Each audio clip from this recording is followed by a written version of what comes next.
ladies and gentlemen, welcome to a special episode of Music Discussion with the mighty FuzzyChord. We're going to talk about music today. We've done so before in the past, and we will do so again now. The topic for today is going to be musical instruments and how their sounds are synthesized. I'm someone who has played at least one musical instrument, and it was a stringed instrument, but the word on the street is there are more kinds of instruments than just stringed instruments. FuzzyChord is here to talk with us about them. I'm going to phone him on the program. I'm sending him a telephone call. He's in the telephone call.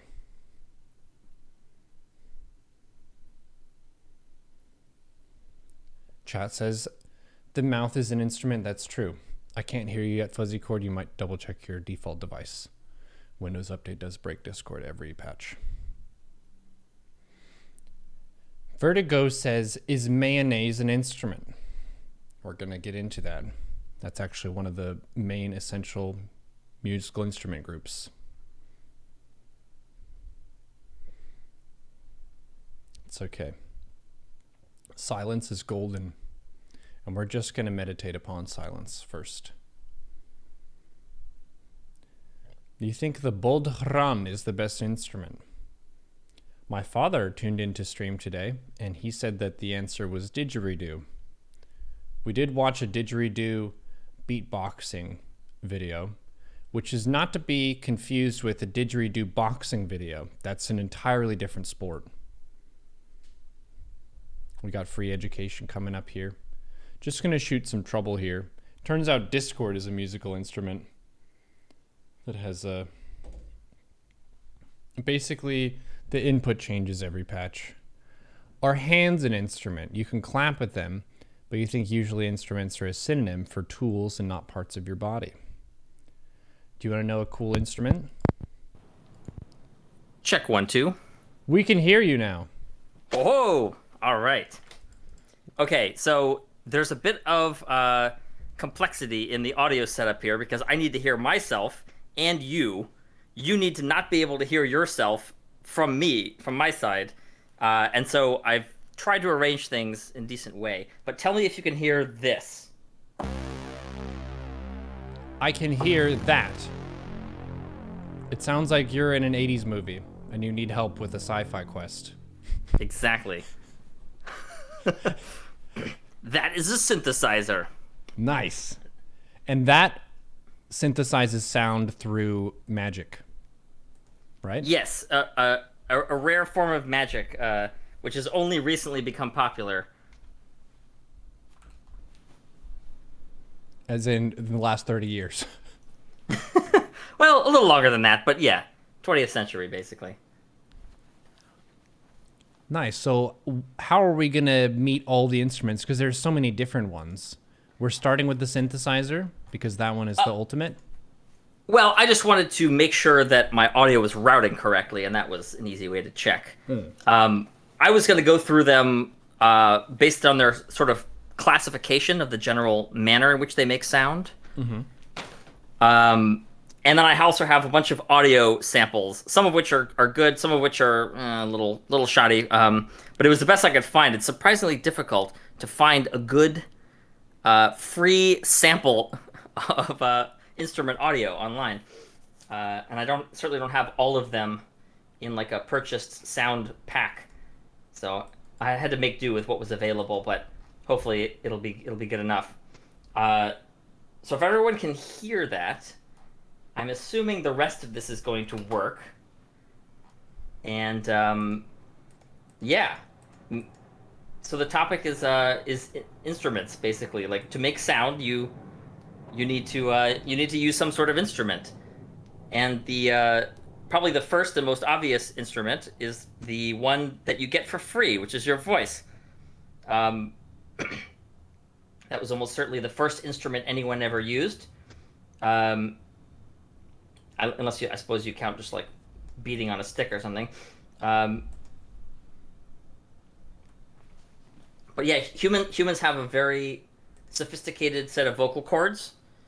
We can make more types of sounds with our vocal cords than most other animals, although there are definitely many birds that have us beat on that count. They have more complex vocal cords than we do.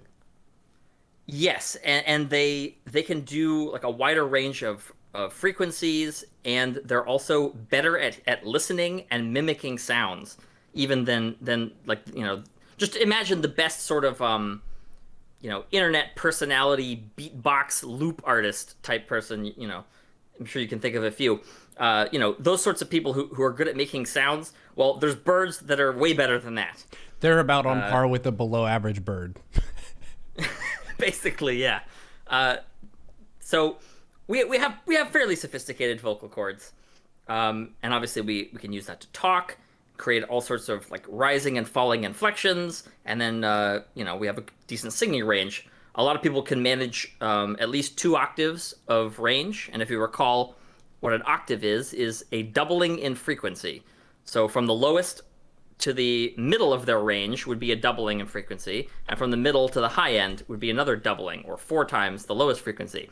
But some people are better than average singers, and they can do 2.5, 3, maybe even a little more than 3 octaves. A lot of people will claim ridiculous things like they can sing 6 octaves or something, but that's you're not really singing. You're just sort of making a gurgling low note or or some sort chirping of like high note. Yeah, terrible screech. But yeah, 2 to 3 octaves is pretty common for us humans. And obviously, everyone doesn't need an example of what that sounds like, so I'm going to spare you from singing. But yeah, that's the first class of instrument. And I listed it first because it's one that everybody has, and you can get better at using that with training and practice.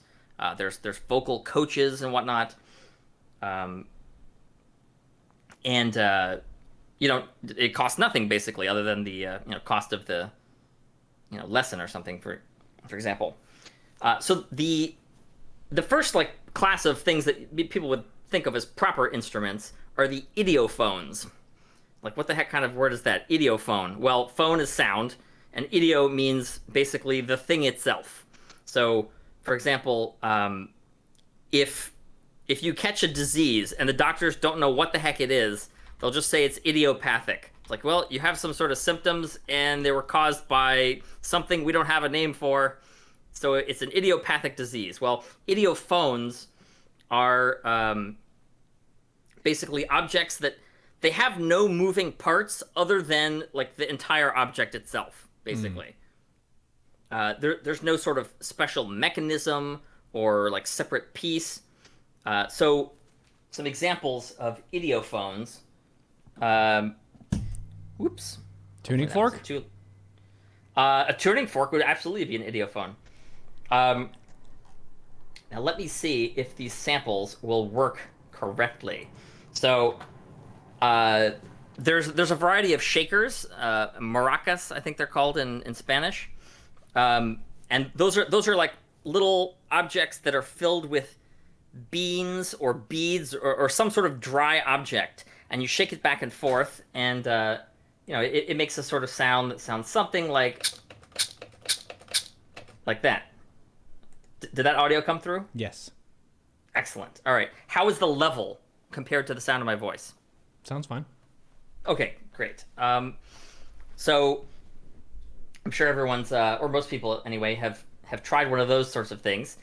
Then there's a variety of wooden things. There's wood blocks. In Latin music, there's things called claves, guiro. Maybe you could put like a washboard in there, and castanets. So some examples of those things. So here's an example of a wood block. You just strike it with a mallet, and it's a resonant, hollow piece of wood. And it goes click. Nothing too fancy there. Castanets, those are those things that you see in Spanish music. Like often like a flamenco dancer or something might have them, and they sound like this. Maybe that was not the greatest sample, but basically it's little clicky pieces of wood or metal or something. And then Other types of instruments that are. Oh yes, so someone in the chat points out need more cowbell. Cowbell and bells in general are idiophones because you simply strike them and the entire object resonates. So here's an example of a cowbell. Where is it? There we go. Those are commonly found in Latin music as part of a drum set or percussion array. And then also cymbals and gongs are idiophones. I have an example of a crash cymbal here, kind of symphonic style crash cymbal. I have a gong. Ah, yes, the Neuro gong. Let's hear it. It doesn't come through Discord, but it came through stream. Awesome. All right. Yeah, getting audio routed the way you want is more challenging than it has any right to be. Audio is weirdly more complicated than setting up video, just because you can see Even more what the problems are with video. Yeah, like video is like 1,000 times more information than audio, but it's like 100 times easier to operate, which makes no sense. We really need like the operating system programmers to get on that and make it better. Another object that's similar to a bell is the triangle, which is just a bent metal wire. Sounds like that. Why does it need to be in the triangle shape? Does that matter? I don't think it matters. It's just a stable shape that hangs well from a string. Oh, okay. It could just as easily be any other shape. And it would probably sound pretty similar, I would imagine. Like, really, the only thing that would characterize its sound is whatever its resonant frequency is. So if you used thin, wobbly wire, you'd end up with a low frequency. If you use thicker, stiffer wire, you'll end up with a higher frequency.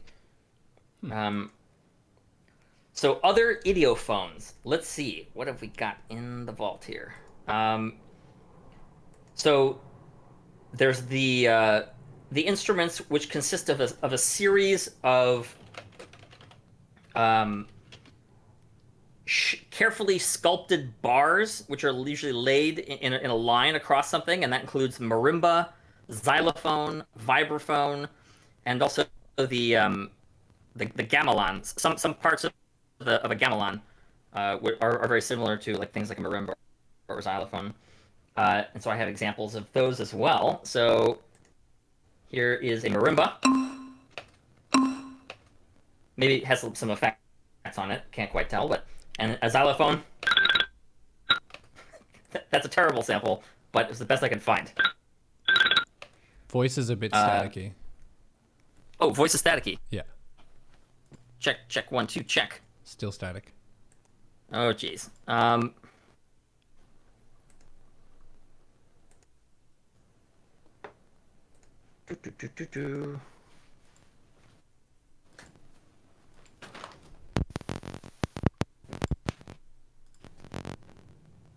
All right, how about now? I think it's wait, say something again. Check. Yeah, it's 1 still 2 staticky. check 1 2. Ah, dang it. That's so obnoxious. Let's try recall. Was Why this is the audio- thing that we had last time? I think we definitely had this last time, and it has something to do with buffer size, if I recall. Oh. Yeah, let me try to recall you and see if that fixes it. Okay, he can leave that maybe. Okay, we call again. Check 1 2 check. That didn't fix it. Still broken. Yeah. We can hear you. Like, we can hear you. It's just a little bit of crackly on the edges. It's kind of like you're in a 1940s movie that's starting up. Oh, well, that's no good. Come on. Computer, don't do this to me. How can we make this better?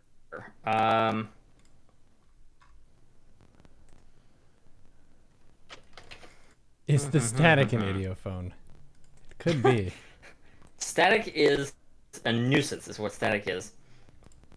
Yeah, digital audio has its whole set of complications unto itself. I can try closing my DAW and then reopening it. Yeah, try it. It's really obnoxious that it doesn't just work after I took all this time to set it up.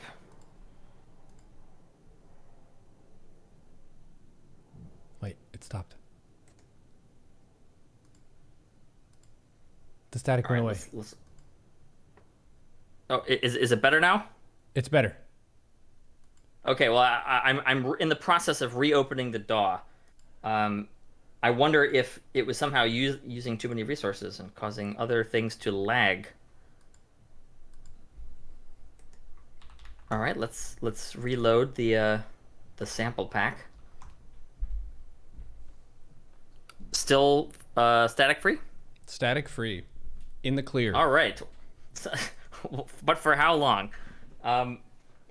Okay, so another idiophone that's a particularly cool one is called the steel pan, or also called the steel drum. But it's not really a drum. It's basically a curved, thin piece of metal, steel usually, and then it has a variety of inverted indentations put in it. And those indentations are tuned to specific resonant frequencies. So like each little indentation is its own resonant structure. Oh, it's like the hand pan thing. Yeah. It sounds like this. Oh, yeah. So those are the idiophones I have. So basically anything you strike that, where the whole object just resonates and, makes some sort of noise, that's an idiophone.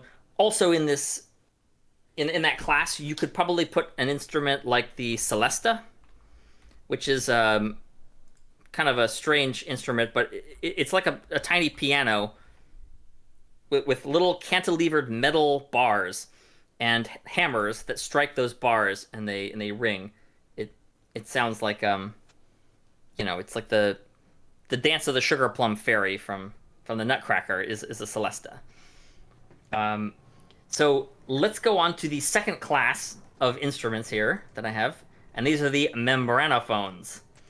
As the name suggests, it is an instrument which creates sound based on a membrane that has been stretched over some kind of hollow space. So it's a drum, basically. Mm-hmm. There's a whole bunch of kind of drums. There's the talking drum. There's the conga. There's the tablas. There's the timpani. And then there's like rock and roll drums. All kinds of things like that. Let's see if any of these samples will play before ruining the audio quality. So here's the sound of a conga. And a timpani. Those are pitched drums used in an orchestral setting. And then if anyone's not familiar with the tabla, it's a pretty cool set of, or the tablas. I'm not exactly sure what the correct terminology is, but it's like a set of multiple drums, I believe, used in traditional Indian music. It sounds like this.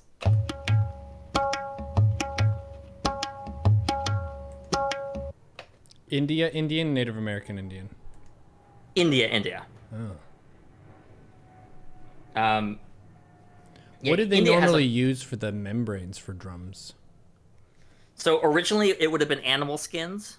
Mm-hmm. In modern times we have synthetic things, often like something like polyethylene or some other kind of plastic. Although people have gone more extreme. If you've ever seen those drum competitions where they like march around in formation, mm-hmm. Usually in front of in a stadium or something, some of those snare drums use Kevlar drum heads because they need to make a lot of sound and they beat on them really, really hard.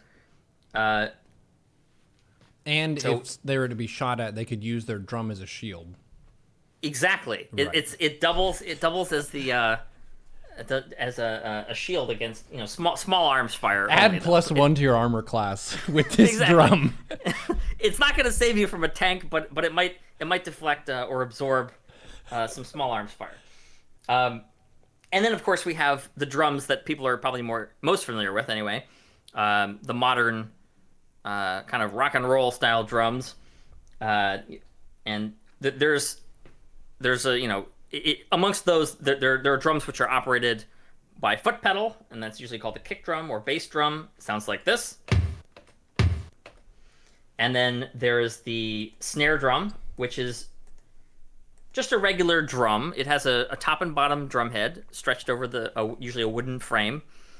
Except on the underside, there are all these spiraling wires that are pressed up against the drum, and it gives it a sort of static effect, kind of like injecting a burst of white noise into the sound of the drum. And not going to surprise anyone to hear a snare drum, I think. So we got kick and snare. And that really does it for the membranophones, because there's not... what are the names of Japanese drums? There's the taiko. Taiko drum, I believe, is the style of drumming that uses those traditional Japanese drums. I couldn't tell you the exact name of the individual drums, but I believe taiko is like either the name of one of them or the name of the entire style of performance. Are those the big ones that they use the heavy mallets for and stuff? I think so, yes. I'm not an expert. Standard Agent Smith disclaimer here. Like, I'm not an expert in everything I'm going to say here. Just a hobby level musician who knows a thing or two. But I'm not like any kind of world class expert here. If I get any of these drums wrong, please don't send me over to the Drummers Union Justice Department. Exactly. Okay, so let's move on to the next class of instruments, and these are the chordophones. Like, okay, what the heck is that? Well, a chordophone is just the fancy, academic terminology for a stringed instrument. And there's obviously many different types of stringed instruments, including, things like the medieval lute, the sitar, again from classical Indian music. There's the oud from the Middle East, the shamisen from Japan. Then we got things that are a little bit more modern. We got like the banjo, the mandolin, the harp, the dulcimer, the ukulele, the hurdy-gurdy. Absolutely the hurdy-gurdy. Hurdy-gurdy's a strange one.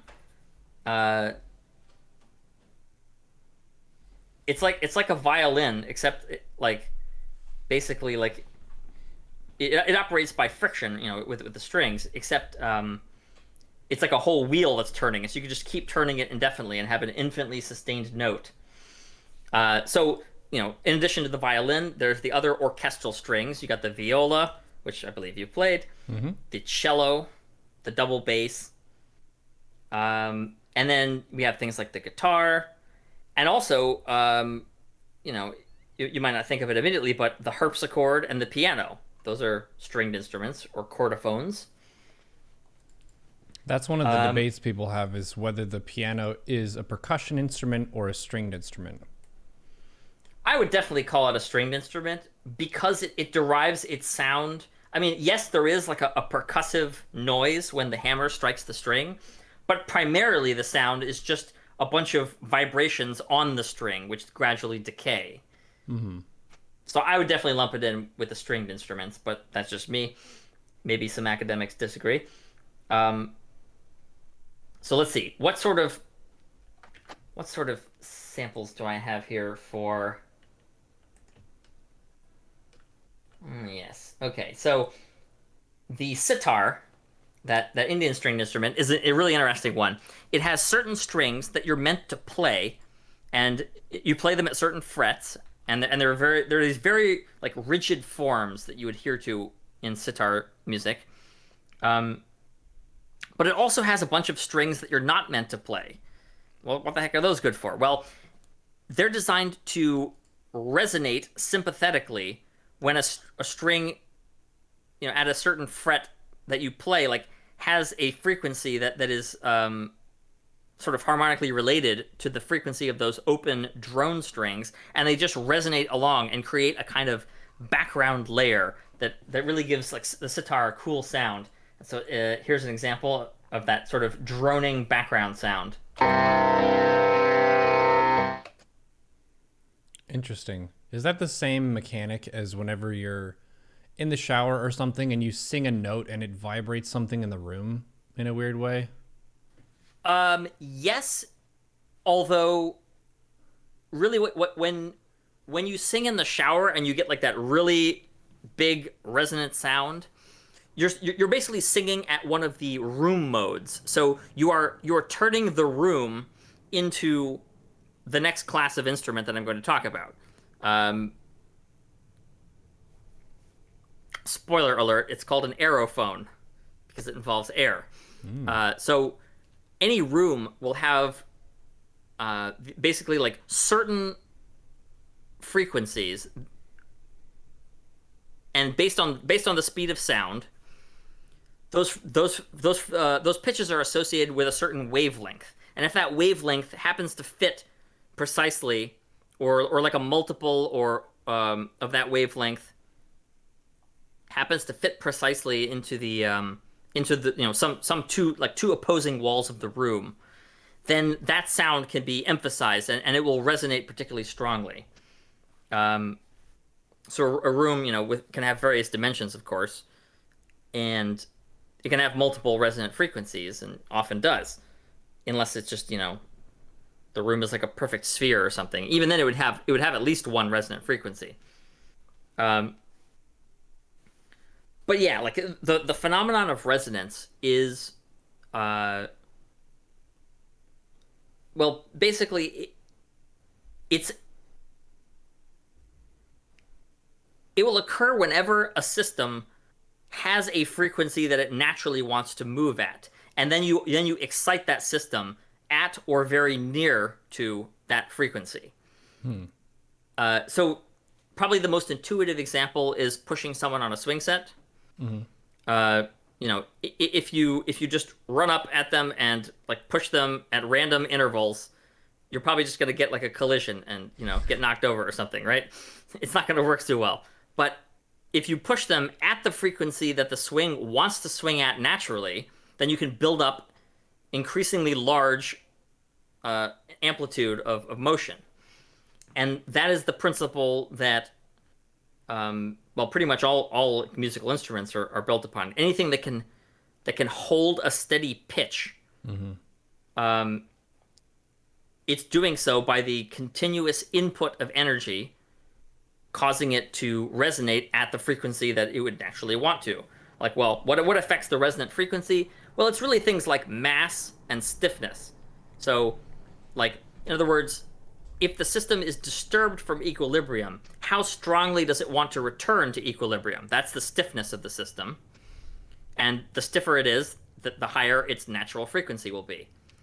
And the mass, well, the mass is basically exactly what it says. It's just how heavy is the thing that is being moved around. So I know about this from tuning my viola. I just went over to it and it's extremely out of tune right now. It's very flat, but basically It has 4 strings on it. The highest note string, which is the A string for me, is the smallest one, so it has the least amount of mass. And to make it higher frequency or lower frequency, you tighten it to make it higher frequency, and you lower it to make it, or loosen it to make it lower frequency. Exactly. And so all those stringed instruments have strings which are under tension. If you completely remove the tension from a stringed instrument, it will just flop around and you won't even get a single oscillation out of it, or anything that remotely resembles a steady pitch. You have to have the tension there, because the thing otherwise is so loose and floppy that any frequency it produces will basically like be below the human hearing range, which, in case anyone doesn't know, is approximately from 20 hertz or 20 cycles per second up to 20,000 cycles per second, or 20,000 hertz, also known as 20 kilohertz. So basically 20 to 20,000 is the human hearing range. As you get older, you lose progressively more off the high end. Now, like, stringed instruments obey a certain formula called the string equation. And it has to do with how much mass there is per length of string. So in other words, like, basically, what is the string gauge? Or like, how thick the string is. and what it's made of, how dense is that material, how much tension there is in the string, and how long the string is. And with those parameters, like everything is totally defined in terms of what frequency it will generate. So if I recall correctly, the frequency that you end up with scales as the square root of the tension that you put in it. So if you were to double the tension, you would get a frequency that was square root of 2 times higher, or 1.414 approximately. That would be a severe change in behavior, though. Usually, you don't need to make adjustments that large. Let's see, what other instruments do we have here? This is not a great sample, but this is a banjo. But it's just one string, so it doesn't really quite remind you of a banjo, but it sounds like this. Banjo's an odd one. It's a stringed instrument, but it's kind of like a guitar mixed with a snare drum. Like it has this resonant drum head in the body that like amplifies the sound. It's a very peculiar instrument. Also, the harp. I'm sure everyone's heard of harp. And then I have a terrible ukulele sample here. Again, this is just one single plucked note. Yeah, there you go. Ukulele. Good job. It's ukulele. Like a tiny... Yeah, exactly. The violin. And the cello, which is basically just like a much larger version of a violin, tuned to lower pitches by way of its longer neck and thicker strings. But the cello and the violin are basically the same ratio of size relative to their own body. I think the viola and bass are different from those. That wouldn't surprise me. I don't know. I don't know the exact sizes of things, or even how well those sizes are standardized. Yeah. So if you're a really like try hard, stuffy upper crust person, you play violin or cello. If you're weird and just kind of different and off kilter, then you play viola. And if you get in a lot of trouble with teachers, you play bass. Those are the stereotypes. There are a lot of jokes about bass players. Yeah, I mean, In middle school, the bass players that we had were all held back like 2 years. I don't know why. Oh, no. But they were just huge because it's like a bunch of 12-year-olds in the class, and then we have 16-year-old bass players. That's fantastic. Mm-hmm. Yeah.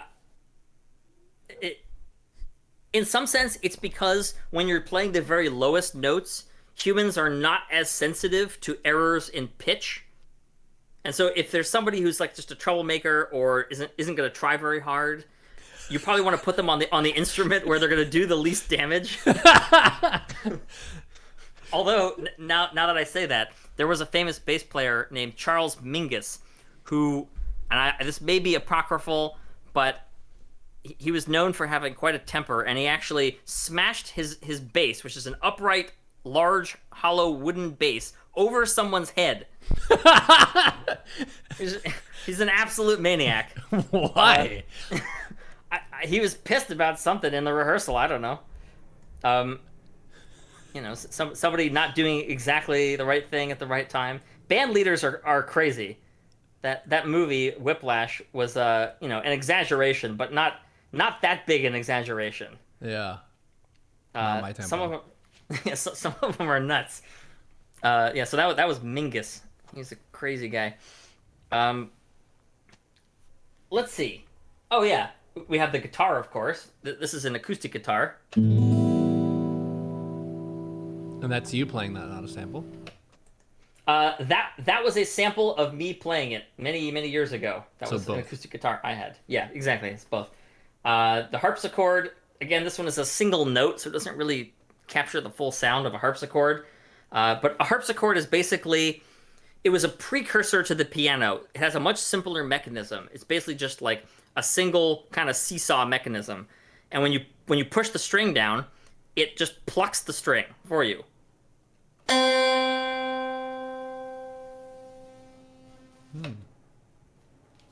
Never mind that noise at the end. That was just a shoddy sample I found. Uh, let's see. So I think that pretty much wraps up the chordophones or stringed instruments. There's like an infinite variety of those things, and people are to this day are inventing new ones. Um, there's other ones I didn't mention, like the pedal steel, which is like a many stringed guitar turned sideways and made into a table sort of. Um, and you play it with a slide, like a hollow tube made of like brass or glass, which you put over your finger and slide back and forth over the strings. Um, it's not a fretted instrument, and that's often associated with country music. So let's go on to the next class of instruments, which are the aerophones. And these are going to be broken up into basically like three broad classes. And I don't know if these are the right classes to choose, but there are the so-called free aerophones. And those are basically objects that just make a note whenever you blow air over them. And that includes things like the ocarina, the flute, the piccolo, the recorder, the didgeridoo, and then another one that maybe you would think wouldn't fit there, but the pipe organ. A pipe organ is really just a giant, complicated mechanism for blowing air over pipes. Uh, it does all the work for you. It makes it really easy on the performer. Well, you have to press the keys. So that's another one where some people might call it a percussion because you're hitting the keys in a percussive manner, but it is an aerophone in the sense of how the sound is generated. Exactly. Yeah. You're still relying on a length of air constrained inside a tube, and based on the mass of that air and the manner in which the air would prefer to vibrate at its frequency, which is a function of the length of the tube. You basically, like, as you blow air over it in the right way, you will set up an oscillation, and the air pressure will start to fluctuate as you continue to put more energy into the system. Eventually, it will build up to a large amplitude sound that can be audibly heard, and that all usually occurs in a split second. It builds up that amplitude. What is to ask about an organ? Are people like just generating the sound only by pressing the keys, or is there some foot pedal stuff too? Because it seems like an organ generates a lot of sound for little physical input. That is absolutely true, and organs are done in any number of ways. I'm sure for the hundreds of years that they've existed for, they've been done in many styles. But basically, I think the modern standard for an organ has three keyboards, essentially. There's like an upper level keyboard, a lower level keyboard, and then a foot pedal keyboard. And so at any time, the performer might have one hand on the lower keyboard, one hand on the upper, and then their feet doing all kinds of crazy stuff. So not to trivialize, what they're doing, it's very difficult, of course, to keep all those limbs, going in the right place and at the right time. But basically, each of those levers is sort of controlling a valve that allows air to go through like a certain tube and then blow over the prescribed pipe or pipes. So a single key on an organ, a pipe organ, that is, because there's other kinds of organs, but here we're talking about pipe organs. A single push on that key could trigger multiple pipes to sound, just to achieve a larger sound. Because there's a phenomenon that occurs when you have like multiple sound sources. Not only does it sound kind of more three-dimensional if the sound's coming from multiple directions towards the audience, but you can also have things like those pipes being ever so slightly out of tune with one another, which creates this, like, basically the chorus effect, the sound of, like, many voices singing at once, kind of. Which people find to be like a pleasing sound. So pipe organs can get like arbitrarily complex. Let's see if I have some examples here. So this one is like a really cheesy quote tribal style flute. I don't know if I don't know what sort of instrument it really is, but it sounds like this. You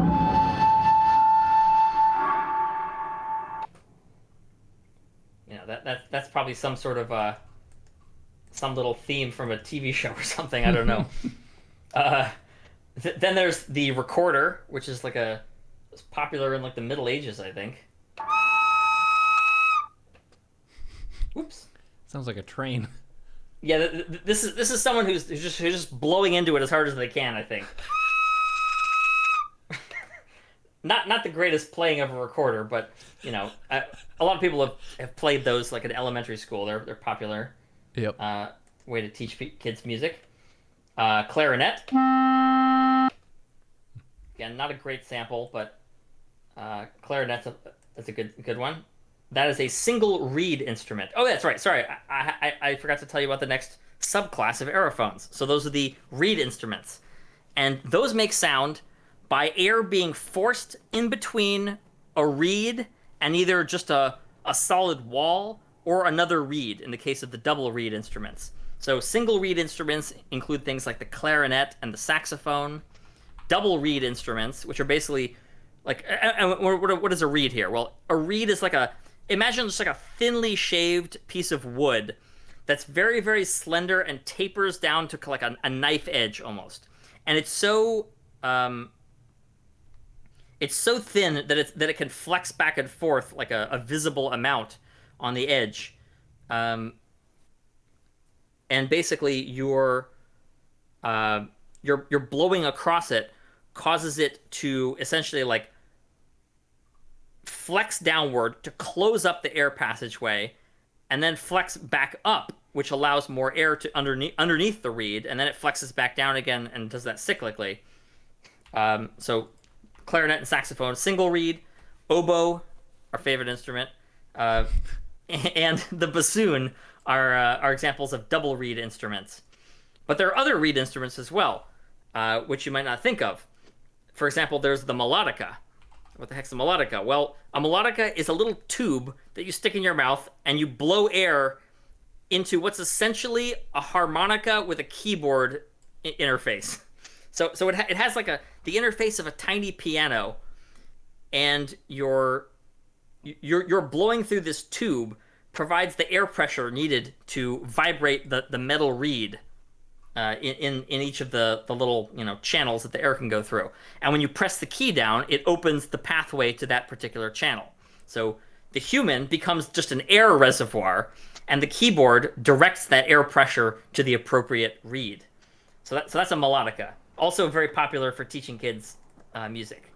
And then very, very similar is the harmonica, which is the same thing, except it eliminates the keyboard and you just blow directly into like this row of holes. And then there are a whole bunch of ones that are button operated, and those are things like the accordion and bandoneon. I'm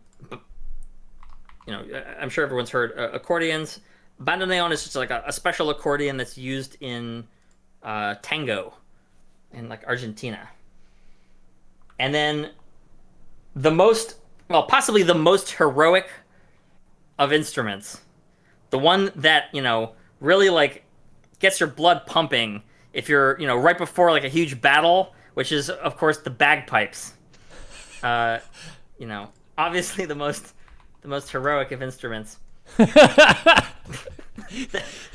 that one is essentially a disassembled it's like a disassembled harmonica stuck into a bunch of like things that look like recorders within a giant bladder, and you're just like blowing air into it continuously. It's the weirdest instrument possibly ever. It looks like a Frankenstein of like other things stuck together.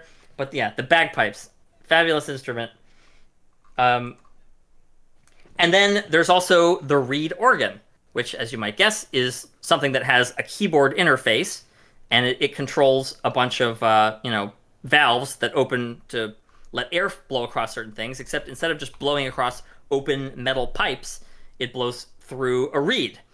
And so each pipe and reed system will resonate at its own prescribed frequency, and it has a different kind of sound than a pipe organ. The reed organ is the same as a pump organ? I don't know what pump organ refers to exactly. It says it redirected me from reed organ. I guess so then. Oh. Um, Oh yeah, reed Yeah. organ is a specific type of this. Gotcha. okay. Yeah, that makes sense. Like back in the day, you would have like teams of people operating behind the scenes, pumping on giant bellows to keep the air pressure going in these instruments, especially on the large pipe organs. So if you're like, way back in the day, like with Johann Sebastian Bach or something, like you'd have like teams of people pumping these bellows. It's crazy. I'm imagining like a bouncy house of people just in the back, just stomping on stuff to make sure air is being pushed in. Something like that. Yeah, I think that's a pretty accurate picture. It's just chaos. Like those sort of Renaissance era machines are usually human powered in a comical sort of way. And then the last class of aerophones are the brass instruments, and those basically like the brass instruments use a series of valves to change the length of some kind of long flared tube-like thing. So that of course includes trumpet, trombone, French horn, tuba, and then like an extra low one that came later called the sousaphone, named after John Philip Sousa, who wrote a lot of those famous marches. So we have some sounds here. So here's a saxophone. This might be a crappy sample. I don't remember. Yeah, there's what sounds like an alto saxophone. Here's a bassoon, one of those double reed instruments. It's a very short sample. It makes a low sound that is somewhat comical. The melodica. And then some of the brass. We got the trumpet. And apologies for the quality of this sample. It's like, rather than record good sounding notes, it's mostly people messing around. That's what I got. So here's the trumpet. and the tuba. And this one's terrible. All right, thanks, tuba player. That's some indigestion right there. Exactly. It's not it's not the greatest sound ever. All right, so to recap, as far as these mechanical style things, we got the human vocal cords, we got the idiophones, where the entire like object itself resonates. We got the membranophones, which have a stretched membrane. We have the chordophones, which are the stringed instruments. And we have the aerophones, which involve air causing resonance inside a cavity. And then there's one more class of things, and that's a more modern style, and they're called electrophones. No points for guessing how those make sound. Although actually, the way they make sound is pretty fascinating, and it's gone through several eras. So, what are some examples of electrophones? Well, there's one called the theremin, which is basically just a resonant electronic circuit, and it has these two antennas that stick up, and the closer you bring your hand to them, it sort of like modifies the capacitance of the sort of human antenna system, and changes either the amplitude or the pitch. And theremins, basically, like the sound of a theremin, I don't have an example here, unfortunately, but a theremin is the sound of the 1950s, like, spooky alien saucer visit thing, where it goes like, some sort of like, I have a sample high... to play from Wikipedia. It might be loud. Brace yourself. Oh, perfect. Yeah. Oh, yeah. Yeah, so the theremin is one of the simplest sort of electrophone instruments that exists. But then they get progressively more and more complicated. There was the Hammond organ, which I believe came around in the 1920s or 1930s, and that uses what's called additive synthesis. There is the Rhodes piano, which I think was introduced in the 40s, late 1940s, I want to say. Um, the Rhodes piano and also the fairly similar Wurlitzer. Those are they're basically like a celesta. In other words, they have a keyboard arrangement which causes a series of hammers to strike cantilevered metal bars, except they then pick up those vibrations with electronic pickups and amplify them, and in the process they can add a little bit of distortion as well. So that kind of gives them their characteristic sound. But the Rhodes piano and the Wurlitzer are technically electrophones. And then as you go later and later, you get into things like the modular synthesizer, where basically you've broken out all of the functions of synthesis as their own separate modules, which you can connect in a variety of ways. It's sort of like building a flow chart for your sound. You say like, well, I want this voltage to go to this thing first because it's going to do this thing to it, and that's going to generate a sound which I then send to this other thing. But then triggered off the original sound, like is this other envelope causes like a filter to do its thing, and so you're basically making this flow chart of stuff, and that was like the earliest sort of synthesizer work. But then some people said, no, that's way too much trouble, like plugging all these things and unplugging them. We need to make an integrated synthesizer that is an all-in-one package that just does it all for you. And it gives you a keyboard interface, and that's the integrated synthesizer. And some famous examples of that include Moog, the Moog synthesizer made by Robert Moog. That was like an East Coast kind of sound of early electronic music, and then Buchla was the West Coast one, and they work on totally different principles, but they still all use the same analog circuitry. Just in different ways. And I would say of the two, Moog is probably the more famous of them. And then finally, going into the modern era, we have fully digital synthesizers, where it's basically just a computer. And it may be a specialized computer that like only does sound generation, but it's still fundamentally a computer. It's like, operating on a clock. It performs instructions, it generates data, it sends that data to a buffer, and then the buffer just like loads it out to be converted into an analog voltage to be played through a speaker at the output at a steady pace. And the most recent class of electrophone thing is the VST plugin.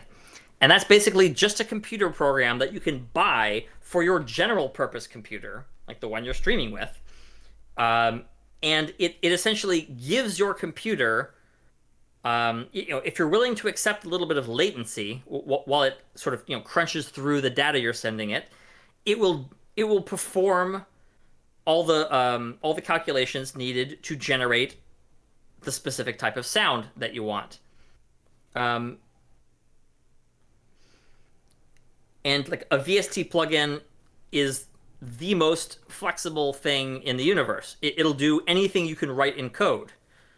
And then you can just press a key and it'll do an arbitrary amount of stuff.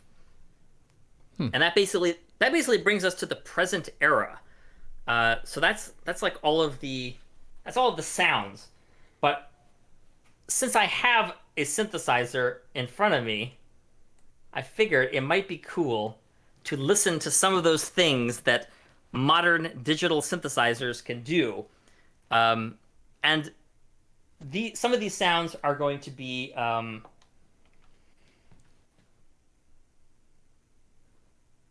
basically emulations of earlier analog synthesizers. So I don't know how much time you want to take with this, but I could explain what the various types of synthesis and like generally how they work, because they've gone through several interesting things. So that Hammond organ that I mentioned from like the 1930s, that basically has a series of wheels, and onto the outside of those wheels are encoded a waveform of a specific pitch. But it's not just one waveform. Imagine it's like a whole bunch of little squiggly waveforms, kind of each like with a multiple in frequency. So let's say, basically all these wheels are on a common shaft that spins around in a bath of oil. It's an enormous and heavy instrument. So yeah, don't try to move one by yourself. It's not going to go well. I think they weigh over 300 pounds. But basically each of those wheels has like the fundamental frequency as well as twice that frequency, 3 times, 4 times, 5 times, 6 times, 7 times, and maybe 8 times that frequency, and then it stops there. And you may have heard like the phrase, pull out all the stops. Mm-hmm. Well, that's a phrase from using an organ. And the stops are basically things that tell you like how much of each of those overtones you want in your sound. So each tone wheel spinning in its oil bath has the fundamental frequency as well as several overtones, and you decide essentially how many or how much of each of those overtones you want to mix into the sound, and that gives you a large amount of flexibility in your sound. And so that's referred to as additive synthesis because it's simply adding together all the frequencies that are present on that wheel in the prescribed amounts that you've chosen. And then each key is associated with a different wheel, and then you'll get a different base frequency and then a variety of multiples of that frequency, integer multiples. So pulling out all the stops is another way of saying unleash the frequencies? Exactly. It's saying like, I want the full power of this instrument, every bit of sound it can generate all at once. Mm-hmm. So that's why that phrase has become associated with sort of like, either going above and beyond or, trying as hard as you can or something like that. Mm-hmm. Interesting. So there's additive synthesis. Oh yeah, exactly. Now subtractive synthesis was the next big innovation. And subtractive synthesis is what you hear like maybe a little bit in the 50s in kind of like a hobbyist setting. Getting into the late 60s, it actually started to become commercialized, and the 70s is really the decade of subtractive synthesis. Now, subtractive synthesis uses a circuit that just wants to oscillate all the time. It's just constantly like, buzzing. And because it has kind of a nasty, jagged waveform, it already contains a lot of extra frequencies. Basically, like, if your waveform looks like a nice, smooth sinusoid, then it only has one frequency in it, which is the frequency of that sinusoid. But if it has a jagged shape, then it contains not only the base frequency, but also a whole bunch of multiples of that frequency. Mm. And so, since you're starting with all these frequencies, really, like, to sort of tame the sound of it a bit, you have to subtract some of them by filtering them out. And so subtractive synthesizers, most famous, from the decade of the 70s, are basically selectively like rolling off often high frequencies to make it sound less harsh. Mm-hmm. But they're also doing things like, that would be too space inefficient to do in a small form factor instrument, in a way, in any other way than electronically, which is to have, for example, 2, 4, 8 oscillators all playing almost but not quite the same pitch, mm-hmm. which again creates that chorus effect that makes a sound go from kind of there's not really a great like language to describe it, but it makes the sound go from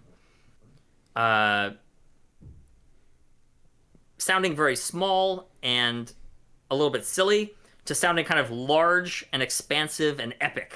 Mm. And that's what you get when you have many voices or oscillators or other instruments or whatever, like all trying to do the same melody or same chord, but they're all just ever so slightly out of tune with one another. You get just like this huge sound from that.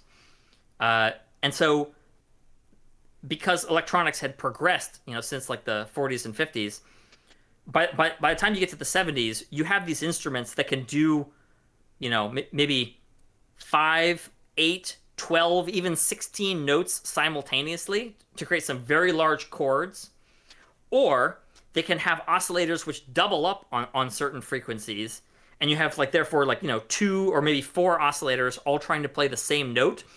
But because of how funky analog oscillators are, they're like always slightly out of tune with one another, even like no matter how hard you try to get analog circuits in tune with each other, if anything changes, like a breeze blows in and it changes the temperature of the instrument by like half a degree, well, congratulations, it's already out of tune. Like they're incredibly sensitive and finicky instruments. But they had some really fantastic sounds. So let me see if I can make some sounds that sound like those 1970s synthesizers.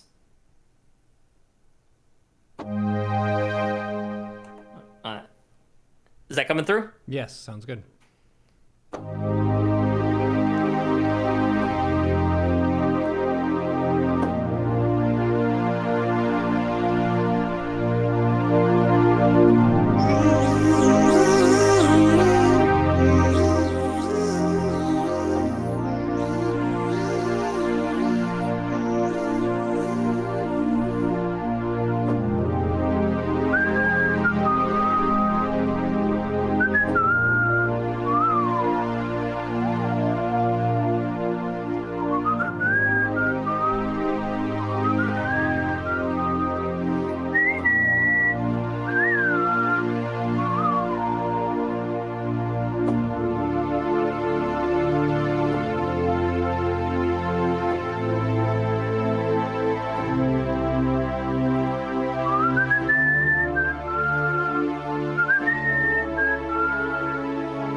Nice.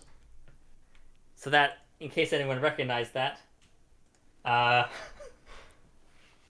was a piece of music written by David Wise for the soundtrack of the 1995 Super Nintendo game Donkey Kong Country 2. Great piece of music, by the way. Fantastic soundtrack. Highly recommend anything written by David Wise. Great stuff. Exactly, yeah. Donkey Kong Country 2. That's what it was from. It plays in the marsh level where you're running around in like a swamp. Nice. So that's kind of like a 70s, or maybe more precisely, kind of an 80s analog synthesizer sound. Mm-hmm. It's funny because that sound is very much like popular again with the resurgence of all the cyberpunk stuff where they're referencing 80s things again. Oh, yes, exactly. And part of the reason why I got this particular synthesizer is because it's so good at doing that kind of synthwave thing. Like it really manages to emulate the sound of those 1980s synths very well. Mm-hmm. So while also being able to do modern new stuff too. Let me see if I can get another cool sound here, so we can see more of what. Let's see. I think this might work.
So that's That's basically like a synthesized version of strings. It's supposed to sound like a string section, but of course, because an analog synthesizer can never really sound like any acoustic instrument, it's just known as a strings patch. There's some other funny ones here. So the one I played that sounded like the PlayStation startup sound.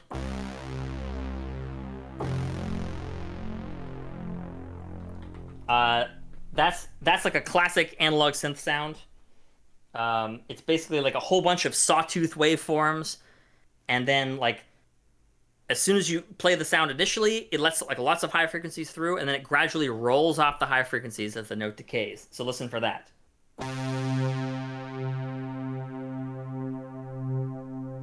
Yeah, it sounds like it goes wow. Exactly. And then the low is emphasized at the end, yeah.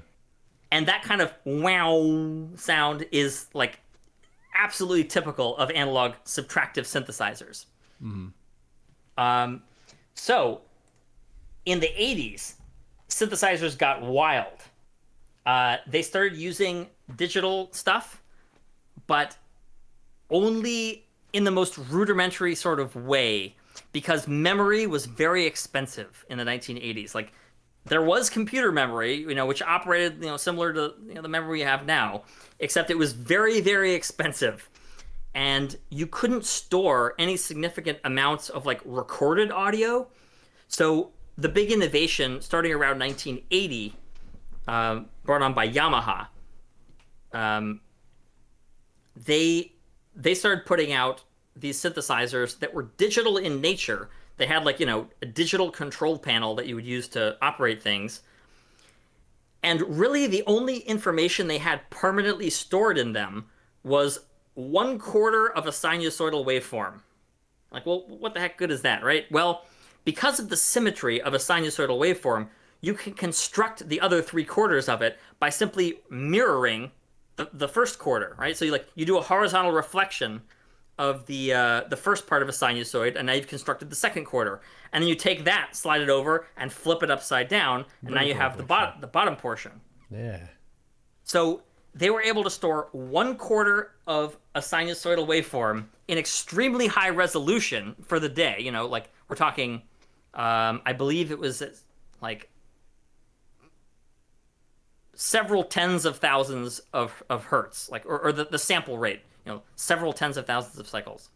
It doesn't even make sense to talk about a sample rate there, but scratch that. It was just a high-res, digitally stored lookup table. And based solely on that, they were able to use they were able to use those sinusoids to modulate other sinusoids. And this is maybe going too far afield here, but I'll try this explanation and tell me if it makes any sense. So imagine you're running along and there's a sinusoid next to you, and your hand is sort of like riding up and down it like it's like a banister or something, right? So you're running along this waveform, and your hand goes up, and then your hand goes down, your hand goes up, and your hand goes down. It's nice and smooth. That's the basic sound. But you can't do very much with that because it just sounds like boop, boop. Not a very interesting sound. But that's the sound of like a pure sinusoid. So how can you make it more interesting when all you have is a sinusoidal lookup table? Well, you can change the speed you're running at in kind of a Monty Python silly walks style. You can run forwards quickly and then move slowly, and then run forwards quickly and then move slowly. And if your forward speed is the same as it was on average, except now you're going sometimes faster and sometimes slower, now imagine what your hand is doing as it goes over this wavy banister. You are sometimes you rush forward and your hand goes up, down, up, down, up, down, up, down, down, and then you slow to nearly a crawl and your hand goes up, down, right? So your own speed is constantly changing, and by changing your speed, you are modulating the original waveform, which is this imaginary banister that our hand is resting on. And that is the essence of FM, or frequency modulation synthesis. And that is the sound of the decade of the 1980s, basically.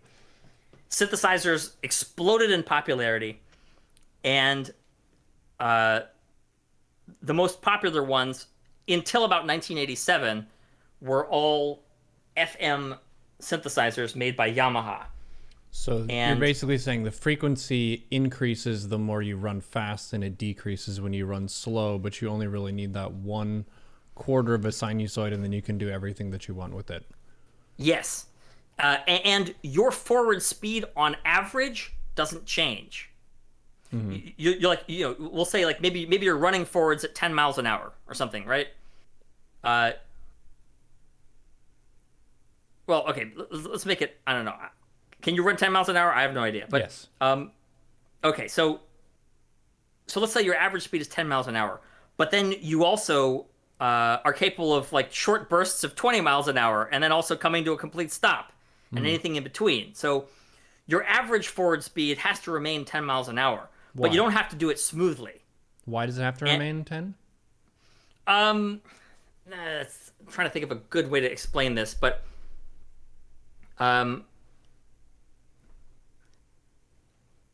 if your average speed did not remain the same, then you would be fundamentally changing the pitch of the sound.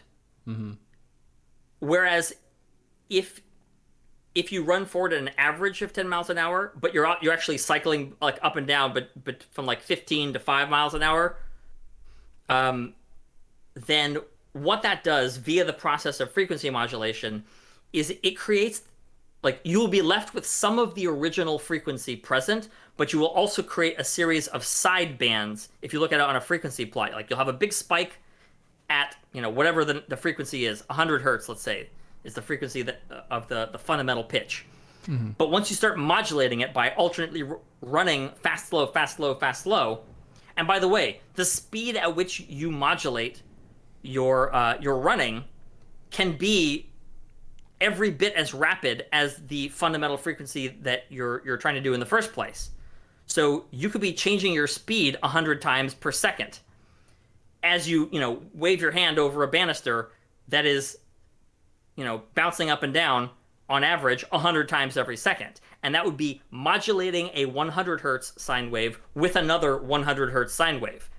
But you could also just as well modulate it with a 50 hertz sine wave or a 25 hertz sine wave. And when you leave the frequency ratios between the thing being modulated and the thing doing the modulation as a nice integer relationship, like 1 is 2 times or 3 times or 4 times or 6 times or whatever the frequency of the other, then you end up preserving a lot of nice harmonic properties. And instead of sounding like a cacophony of noise, it sounds still like a coherent note, just one that has like a different sound associated with it. So let's see if this will work here. I'm not entirely convinced this is going to work, but here's an example of the sort of sound you can get from FM synthesis. So let's try this. Yeah, there we go. That's a pure sine wave. I'm playing like a bunch of notes, but each one is still just its own single frequency.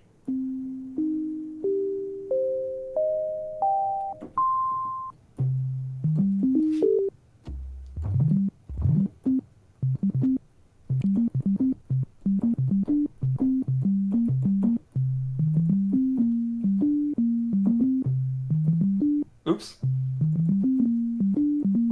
There we go. So, not very interesting. What can we do with it? Well, let's suppose we try modulating that first one. We modulate that bass frequency, which is just going to be, we'll call it 1. So, in other words, like every key I press is a different bass frequency. But if we think of it as like, what is the modulator frequency relative to the bass pitch? Well, in this case, it's always going to be 1/2. Mm-hmm. So if my bass note is 100 hertz, my modulator is going to modulate that at 50 hertz. And when we add some of that in, we get a different sound.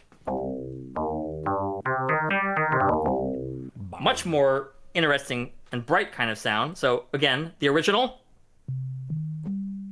and then the modulated. And maybe that's going a little overboard in the modulation. We don't need to modulate it quite as much. So here's less modulation.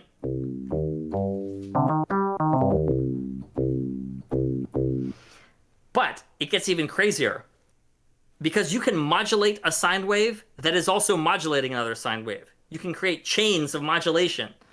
And so here I'm going to modulate using a very short note that barely sustains at all, but is 8 times the original pitch. So it's going to last only a split second, but it's going to be 8 times the original pitch. So what I have is 8 modulating 1/2, modulating 1. And here's that sounds like.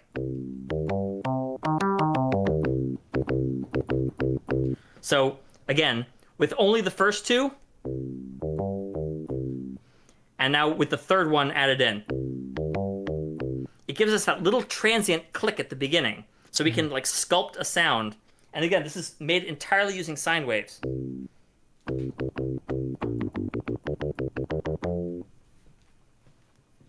Points if anyone recognizes what that was from.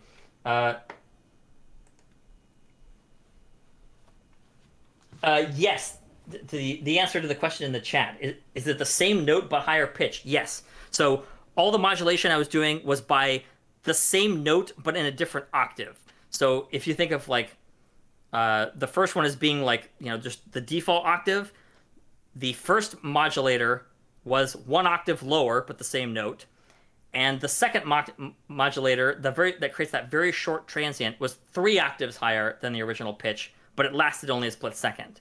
And so that sound is like the sound of all, like, you know, all the synths from at least the first half, like first 2/3 of the 1980s.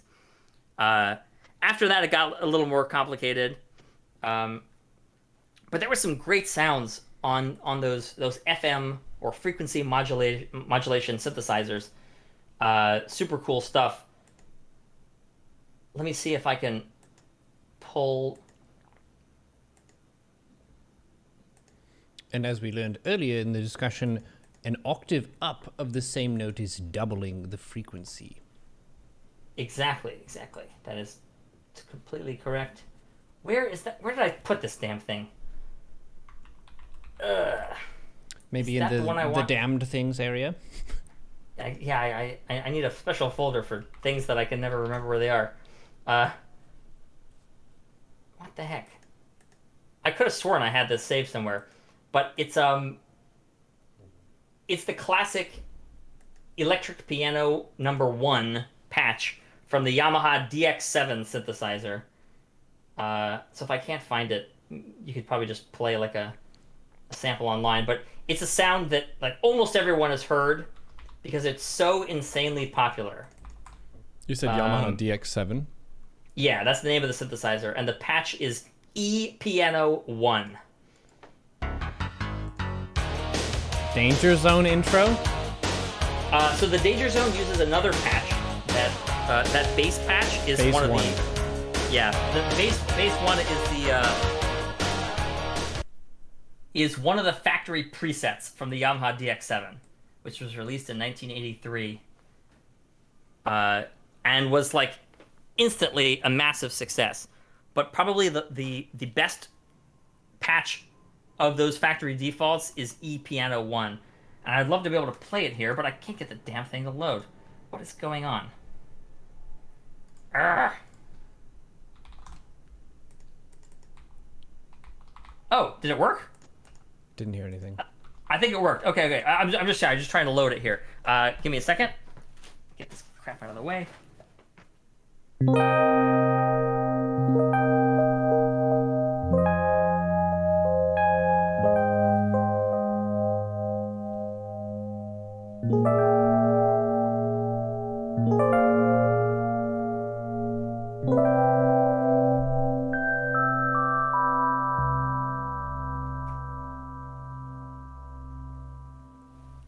Very happy sound. Yeah, it's a very nice sound.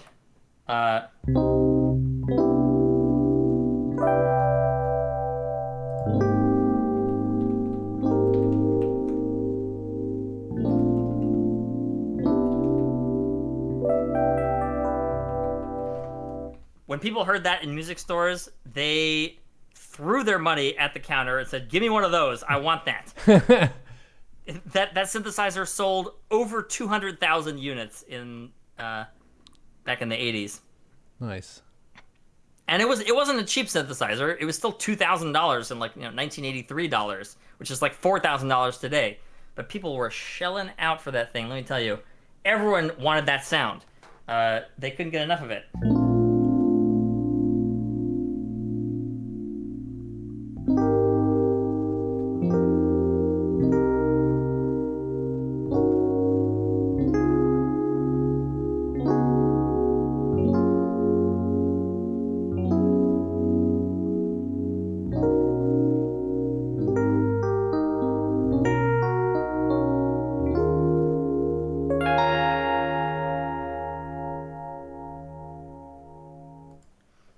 So, similar to a lot of the earlier analog synthesizers, the DX7 and other digital synthesizers also had things like LFOs, which is a low frequency oscillator.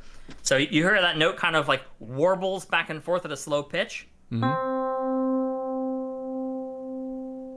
Well, that can be controlled by the LFO, which can sort of pulse either like the amplitude or the frequency or both to just wave back and forth a little bit to create a little more motion in the sound.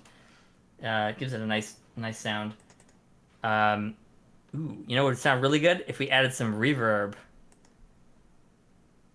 Let's see if we can get a nice hall reverb here.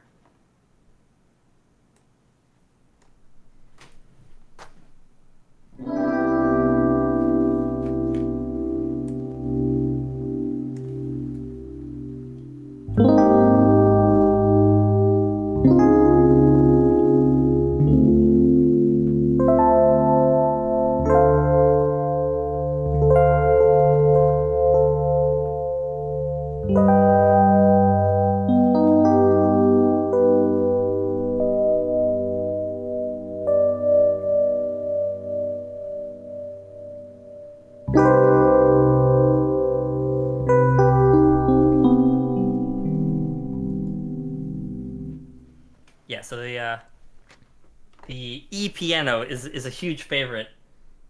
I don't know. Do you think we have any more time, or is that a good place to wrap up?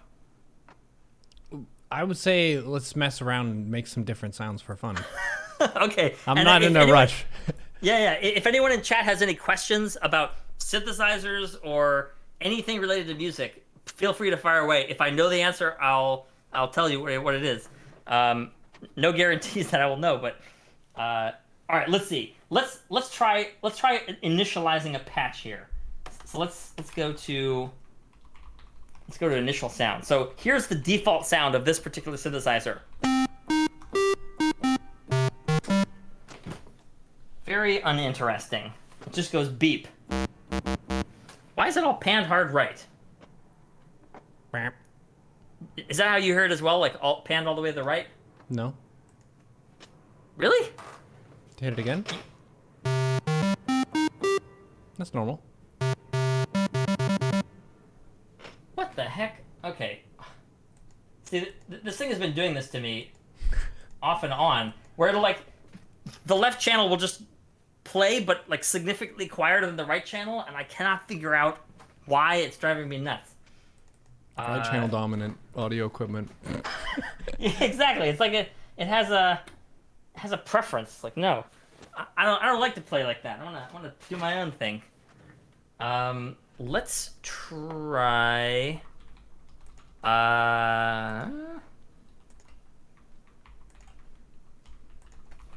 Well, if it sounds all right to you guys, then I guess it'll work.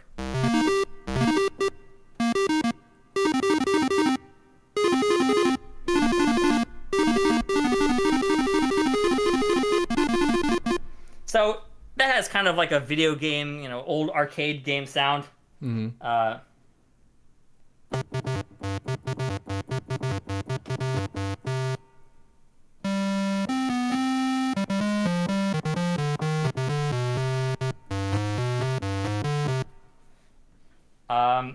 So that's probably a square wave or maybe a sawtooth wave.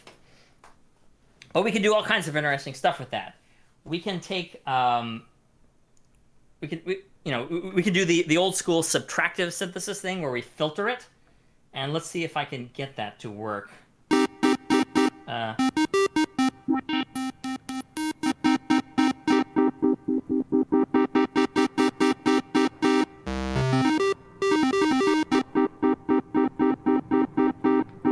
so there, I've rolled off some of the high frequencies.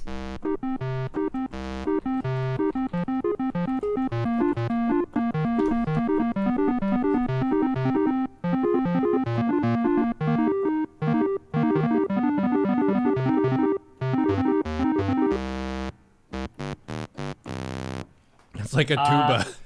Yeah. Excuse you. Woof. A robot fart. Exactly. I'm trying to remember how to operate this thing. I haven't had this that long. So when you were on before, you did some guitar stuff. What's the difference between like the guitar distortion and modification and the stuff that we've talked about with the synthesizer?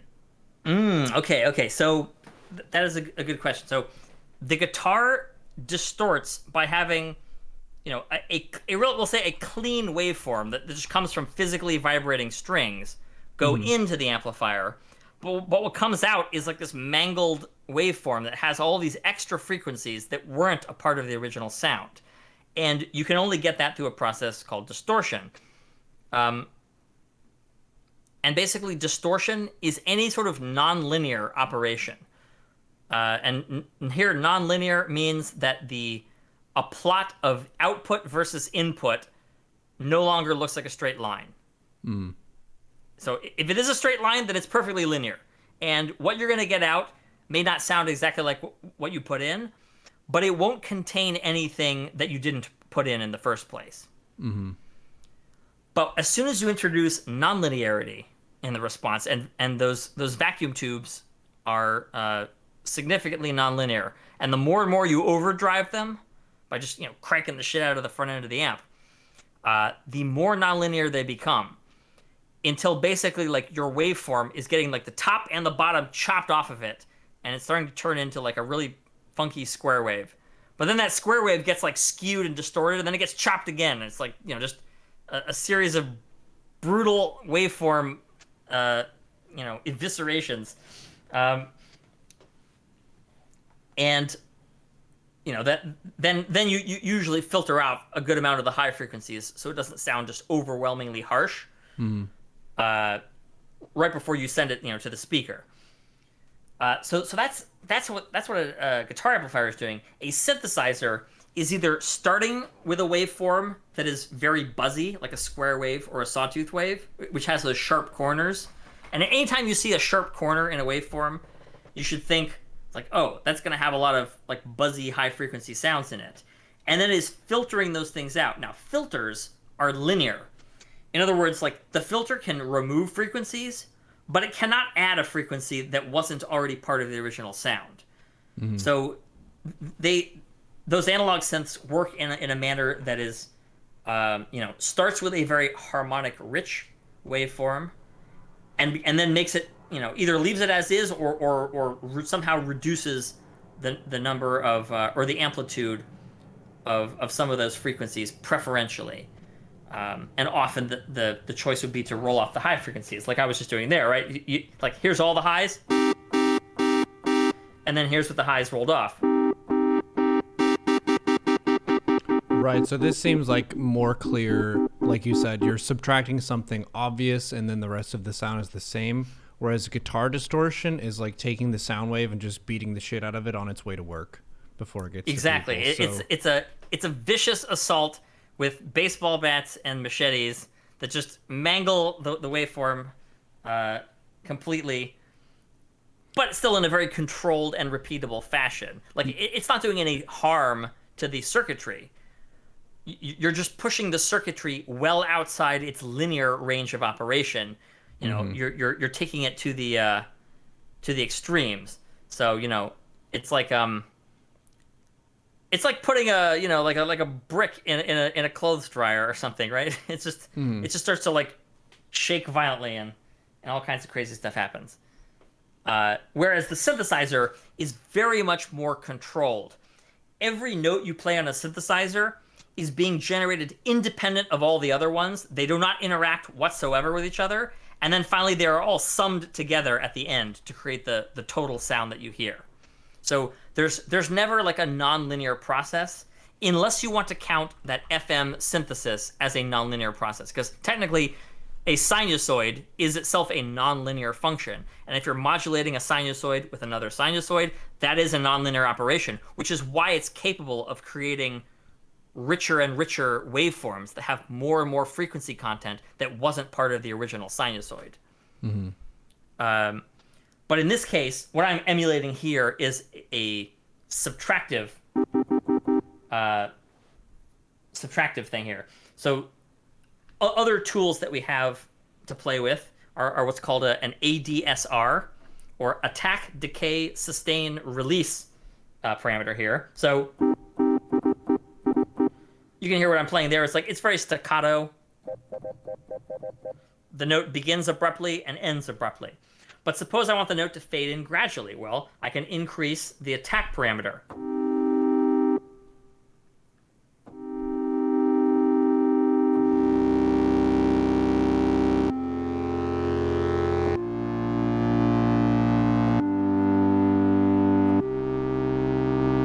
You can hear it kind of fades in there. And then suppose I don't want it to end abruptly either. Well, that would be the last letter, the R, or the release. So when I release the note, how quickly do I want the sound to terminate? So let's take it back to its original sound. And I'll bring back in some of the high frequencies. So if I increase the release parameter... Uh-oh. What did I just do?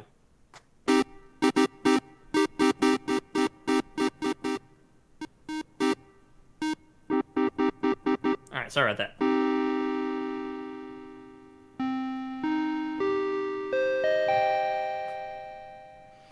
Now, as long as I'm holding down the notes, they sustain. But when I release, it takes some time for them to decay. They fade away, yeah. Yeah, so we can have a fade in and a fade out on the notes. And then the other two parameters, the decay and the sustain, are for controlling what happens in the middle of those two things. So suppose we want the attack to be very loud, but then we want it to decay down to a sort of lower level plateau, and then for the remainder of the duration of me holding down the keys, and then only when I release does it finally tail off to nothing. So you can sort of create like a mountain peak, and then a partial descent to a plateau where it lasts for an arbitrary amount of time, and then a final descent back to ground level, or silence.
So that there's a much smoother sound.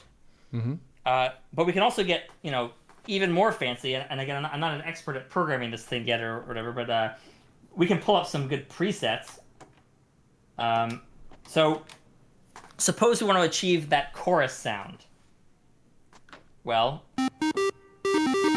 Let's go back to our initial sound, and then let's basically tell the synthesizer, instead of just a single sawtooth wave, I want a whole cluster of detuned sawtooth waves.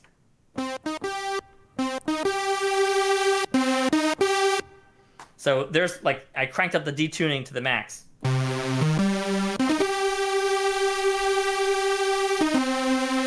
And you can kind of hear it like warbling as all the pitches are clashing a little bit. They're like out of tune with each other. But so we got sounds like that. And then we can add an additional chorus effect on the end of it.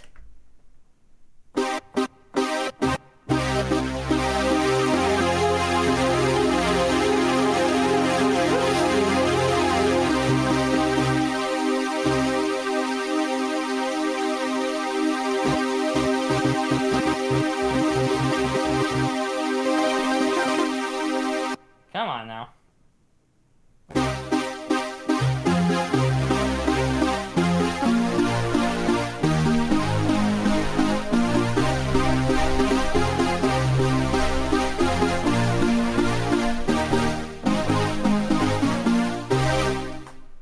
So that gets you the sound of like early 2000s trance music. Mm-hmm.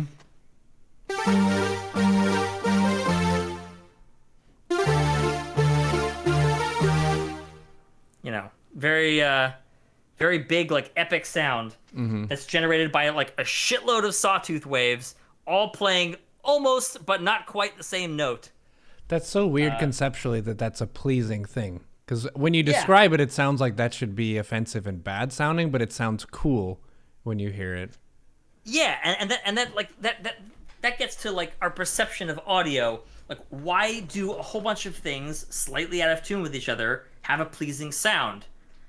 I can only speculate that it has something to do with, like, you know, some sort of ancient practices of like singing in a group or something like that. I don't know. I think if you have humans singing in a choir, they're never going to be perfectly on the same frequency. Like, that's impossible. So I guess It would just be a bad adaptation if we just hated the way that we sing together. Yeah, I don't know. I mean, I'm speculating here. I'm not like a anthropologist or anything, but yeah, like that principle, when applied to this electronic synthesis of sound, creates these crazy sounds that, like, you know, certainly had never been heard before, like, you know, certainly not before the 1980s. Mm-hmm.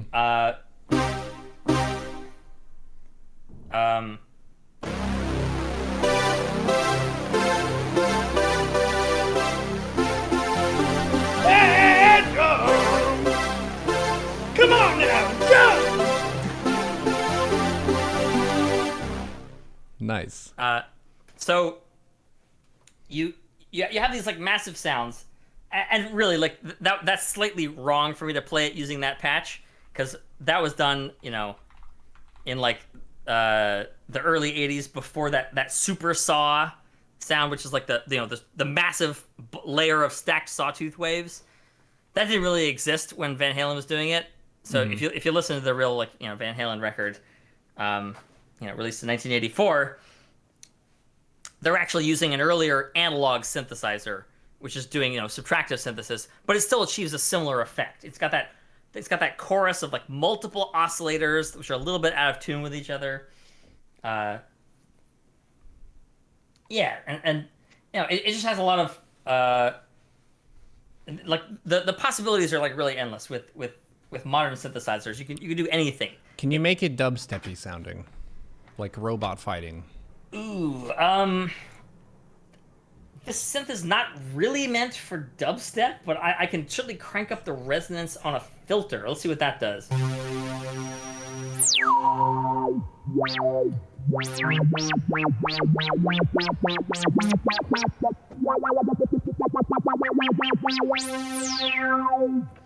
That's not exactly a dubstep sound. That was just me fiddling the frequency back and forth while I played. What did you know? Yeah, there you go.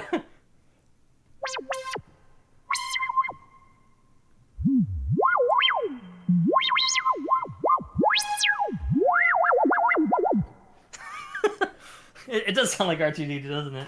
So very likely the R2D2 sounds were done using some kind of analog synthesizer thing. That was it could have been someone like dragging a stylus across like a large resistive strip to generate different voltages, which were sent to a voltage controlled analog oscillator, and that's how they get those sort of rapid sweeps of pitch like that. I don't know. I'm speculating there, but it's definitely the sort of effect they would have had access to, 1977. Nice.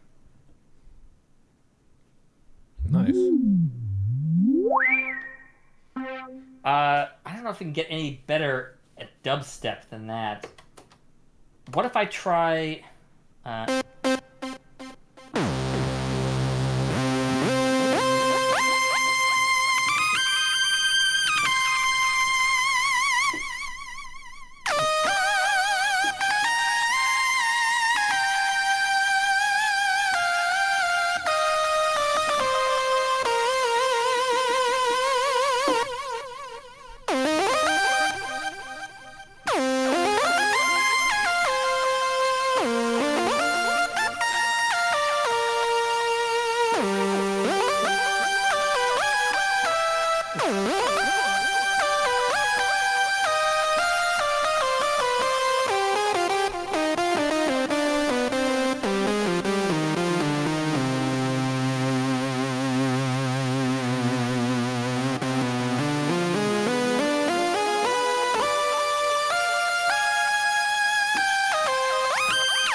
So that's another example of one it has on here. I know there's another there's one here which is perfect for something that you in particular would recognize. It's very, very close to I'm searching for it here in the bank of because the synthesizer, like being a modern synth, there's just like hundreds or thousands of sounds in here because like memory is so cheap now. You can just store like a shitload of information. Unfortunately, it makes it very difficult to remember where anything is. It's like, oh, where was I in the list of 5,000 different sounds this thing has? Like, I don't remember. It's in here somewhere. I can tell you that. No, that's not it. No. There we go. There it is. Yes. All right. Tell me if you recognize this. They're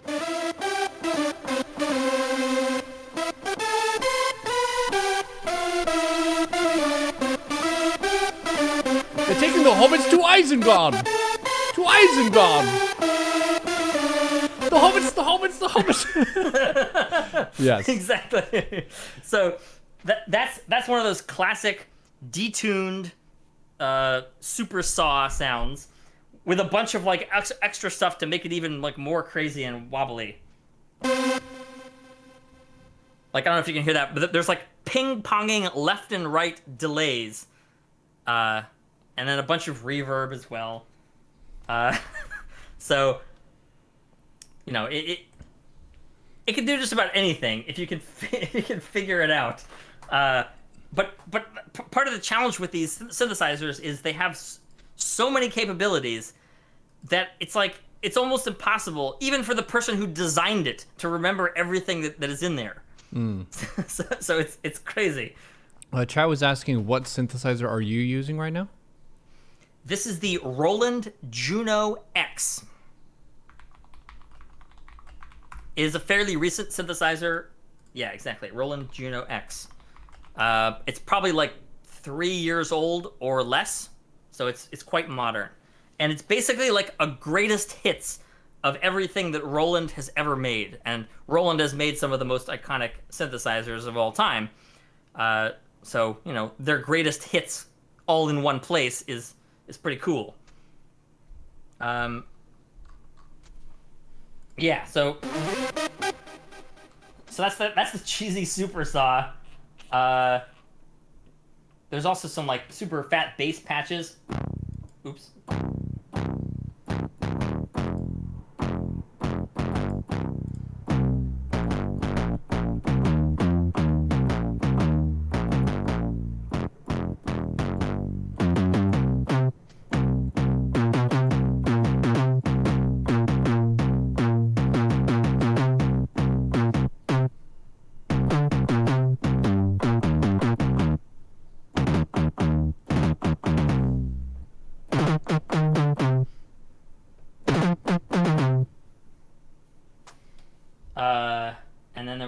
one.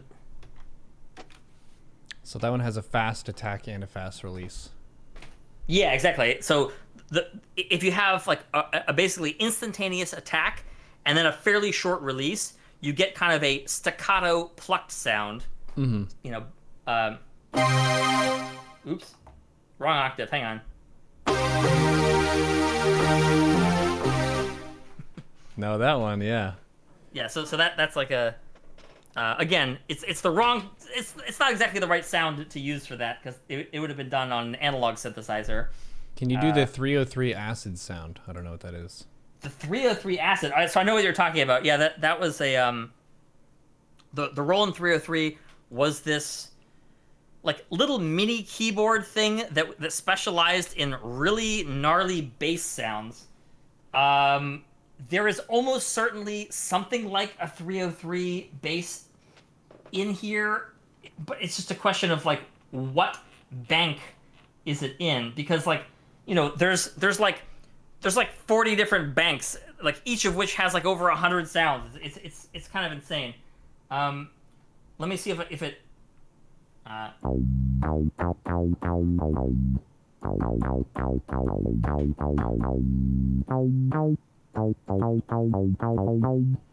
that's kind of a 303 type sound, a little bit. Although the 303 can get like significantly hairier than that.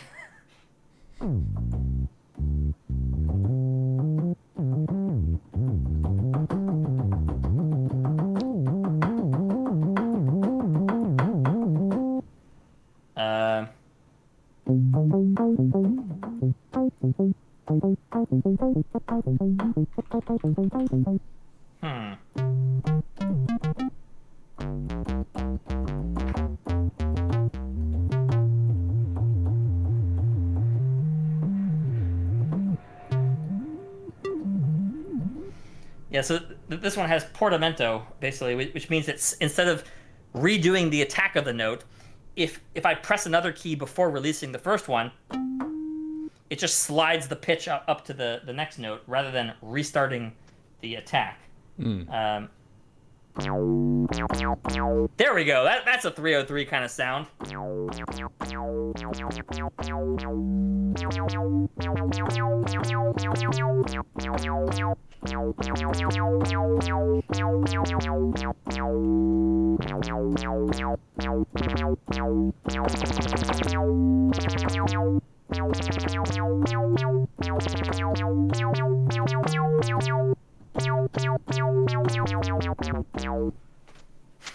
This makes me think of Black Dynamite for some reason. Yeah, but the 303 I think was like popular in, I want to say like late 80s, early 90s. Mm-hmm. I don't know. I never saw Black Dynamite. Maybe it was used in there. That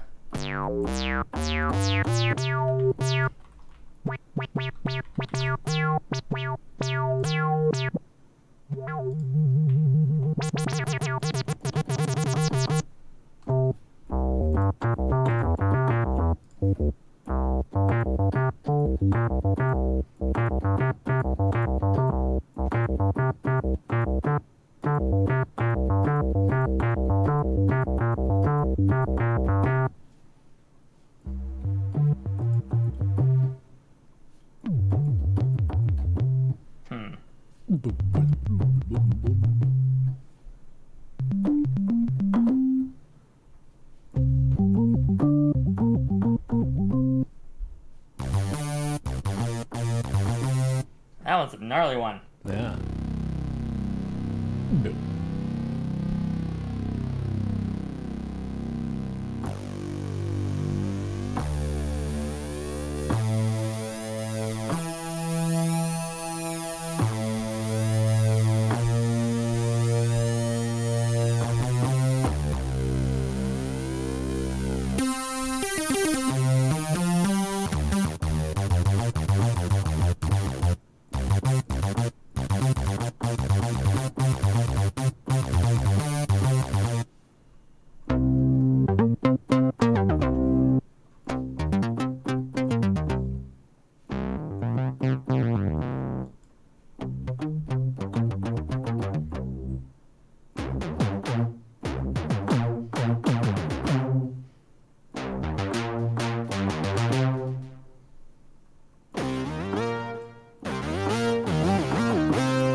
It's a fun That one. one's called Laser Bass.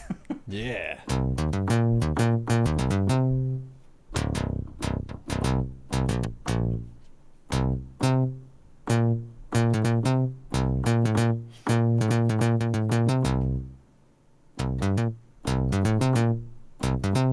Oops, hang on. There we go.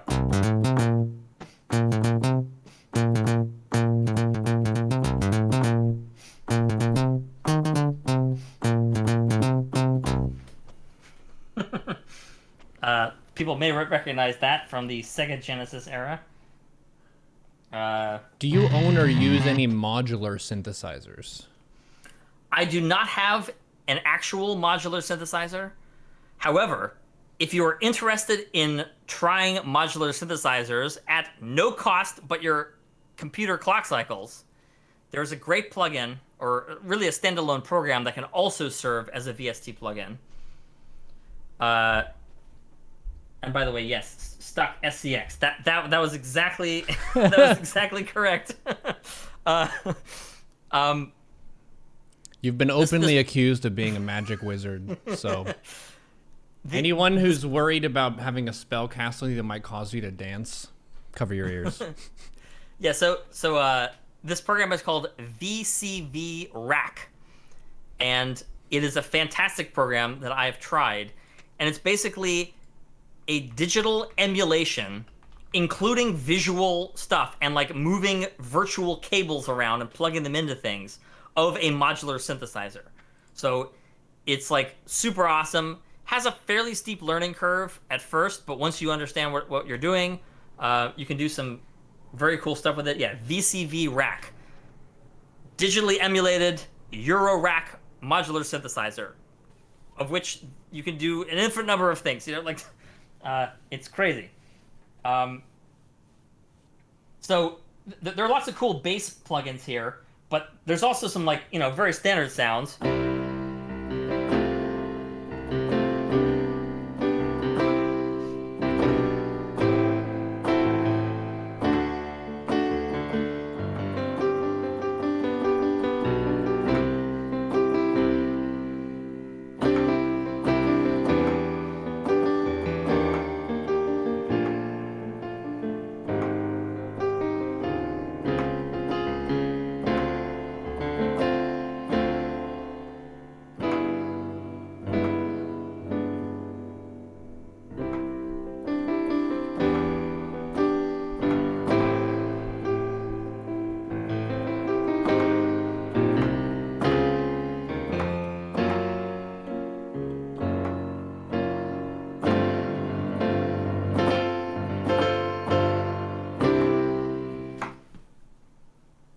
Does it also allow creation of loops?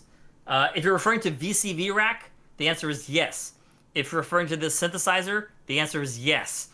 Can you load custom sounds into your Roland?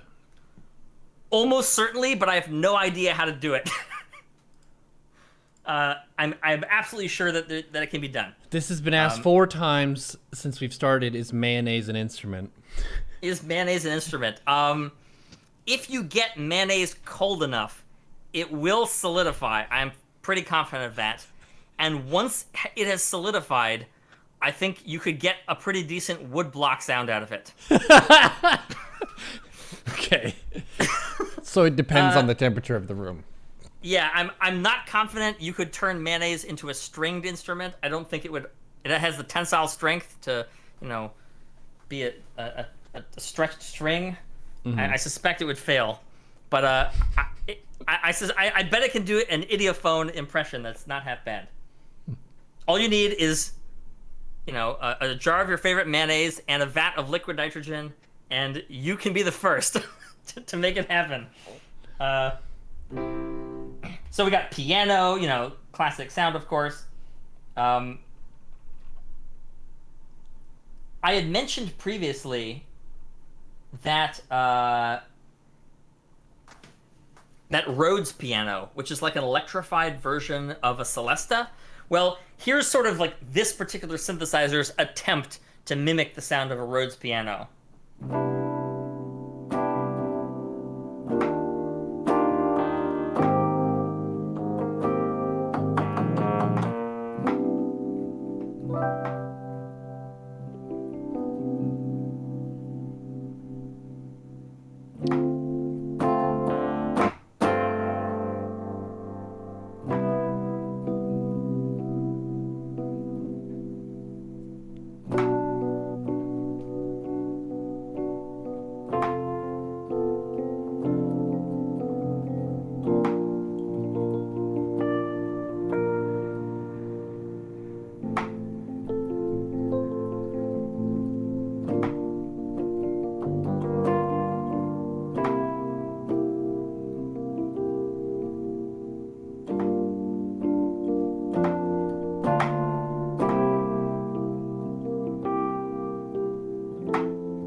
Yeah, so that is a nice vibe.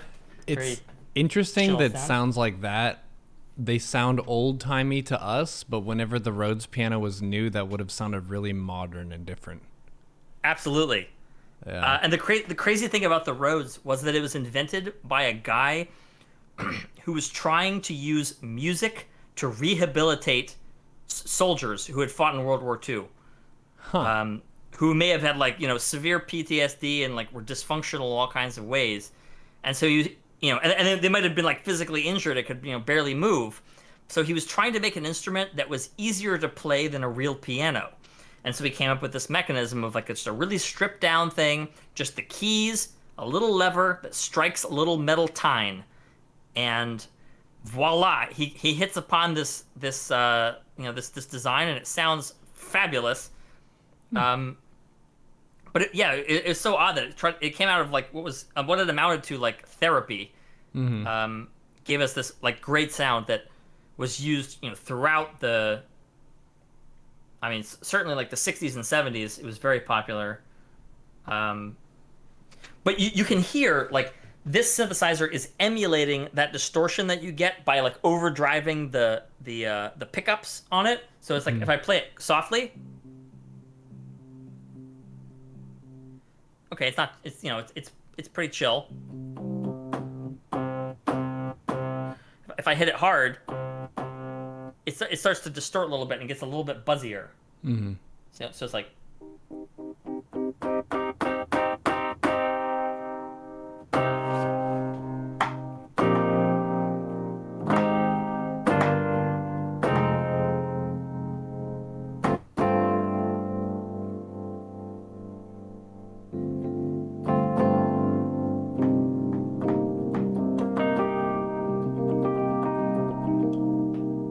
Oops.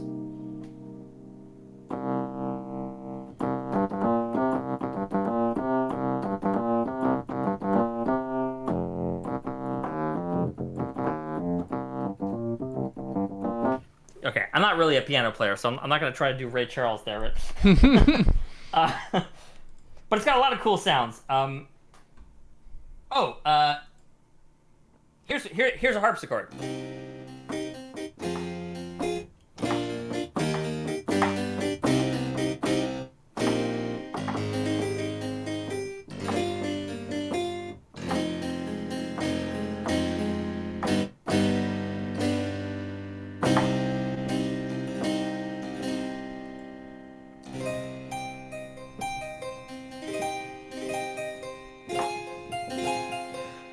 So harpsichord has very little sustain. Mm-hmm. Oh yeah, Bill Withers. I'm sure he had a Rhodes. They're mentioning in the chat there. But you didn't actually play a harpsichord. That was still the synthesizer. That's the synthesizer. Yes.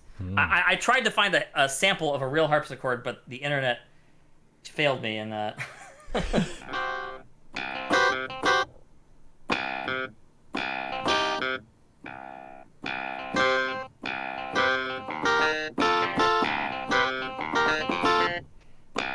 So that's an emulation of an instrument called a clavinet.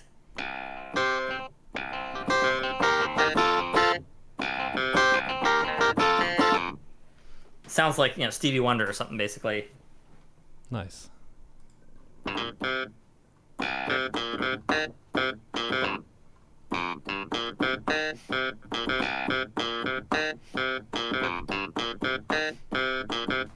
Very superstitious. Hell yeah. Etc. etc. Here's another clavinet.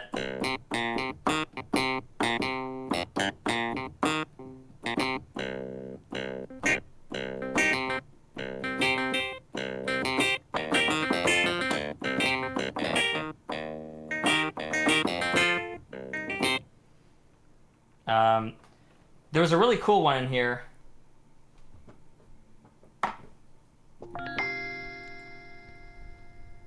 That's supposed to be a glockenspiel. God bless you. Yeah.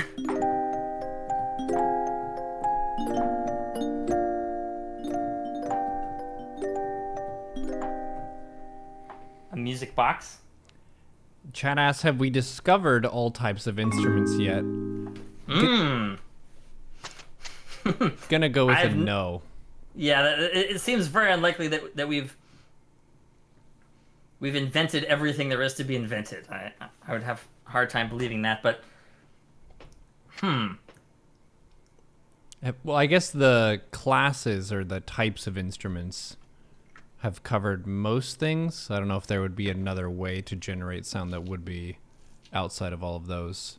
To go over everything, we've covered Idiophones, which are the opposite of smartphone, and that's something that resonates itself. So a tuning fork or a maraca, something that you just kind of hit it or shake it, and that makes the sound. And then there's the membrane type, which would be a drum or something where the membrane is vibrating. What was the name of that type again? Membranophone. Membranophone, that makes it easy to remember. Yep. And then there was the chordophone, which are the stringed instruments. And we've settled the debate here. The piano is not a percussion instrument. It's a stringed instrument. It's a chordophone. In addition to, what was the other one people debate? Oh, the organ is a aerophone. What is the word for it? Yeah, I think most organs are aerophones, unless you want to go into the electronic era where it gets more complicated. Mm-hmm.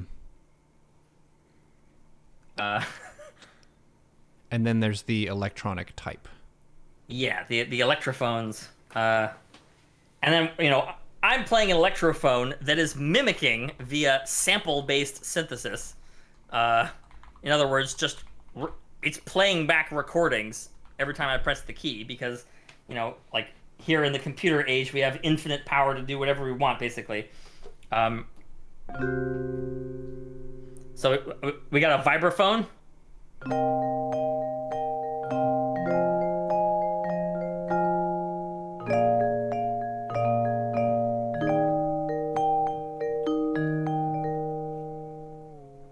But then I can also do pitch bend, which is something you can never do on a real vibraphone, right? So it's like I can play this.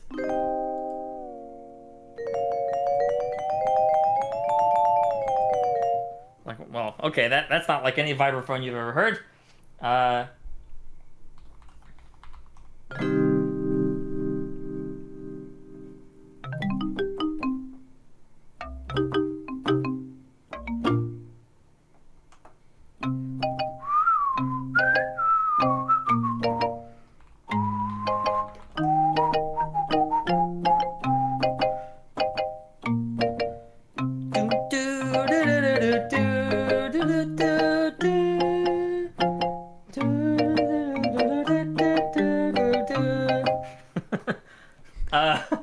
That is indeed a marimba, and if anyone recognizes the music there, it's a little something from Monkey Island.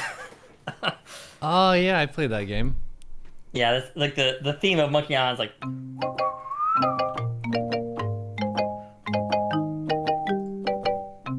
Something like that. I'm probably playing it wrong. Again, I don't claim to actually be a piano player. Okay, another pluck sounding one.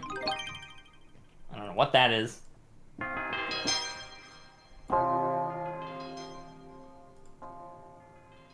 That one is a church bell.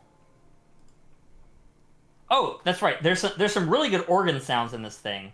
Let me see if I can get the... We can hear the whole variety of organs. Where the heck is that dang thing?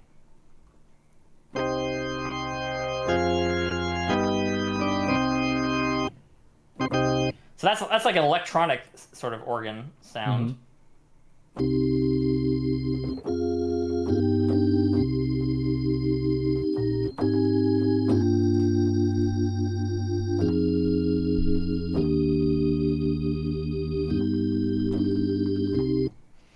All right.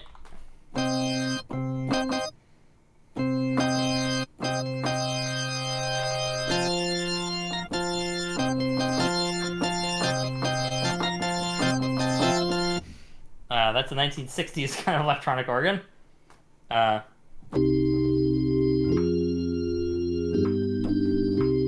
right, another one there. What the heck is that? This doesn't sound like anything I want.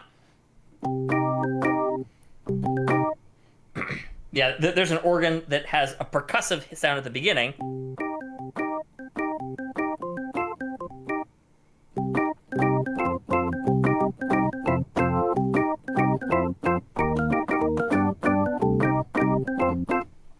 Getting ready for the baseball game here. Yeah, basically. Oh wait, hang on. Let me see if I can. I'm probably gonna screw this up. There we go. Charge. Nice. There we go.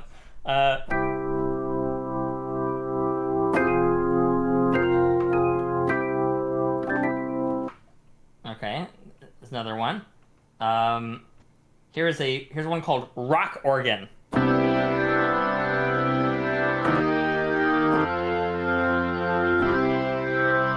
Clearly got some distortion going on there, which is why it sounds a lot kind of when I play a bunch of notes at once, it's a little bit muddy and indistinct. So rock organ. Here's a rotary organ.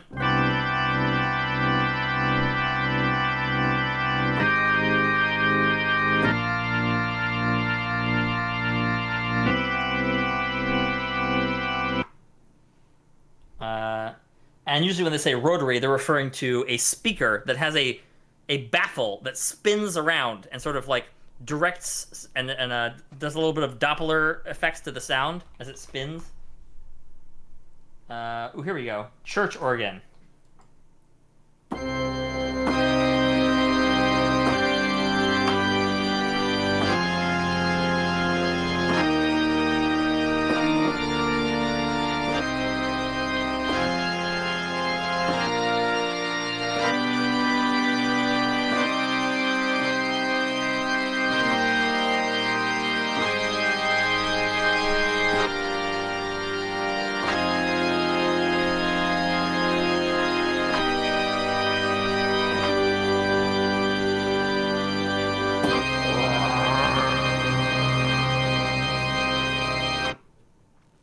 But then it cuts off with no reverb because I didn't put any reverb on it.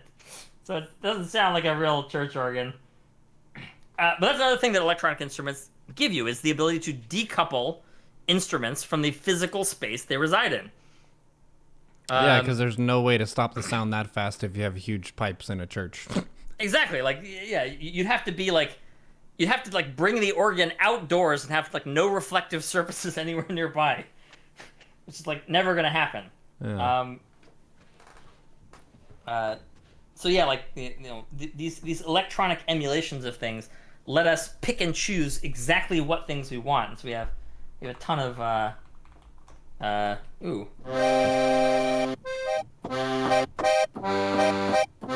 There we go. Now we're talking.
Oops. Can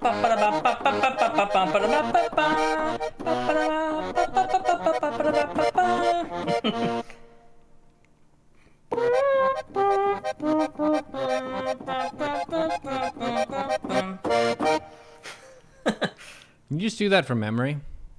Yes. That one I've played a few times before. Nice. It's a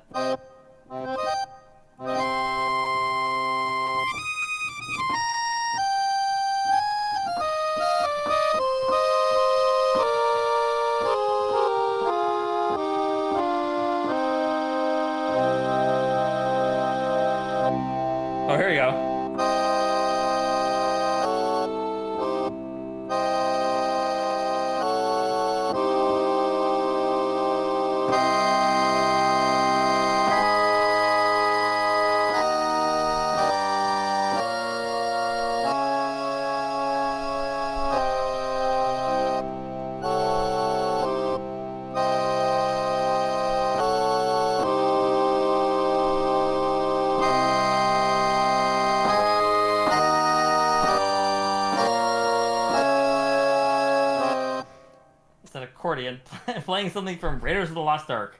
Makes no sense at all, but that's fine.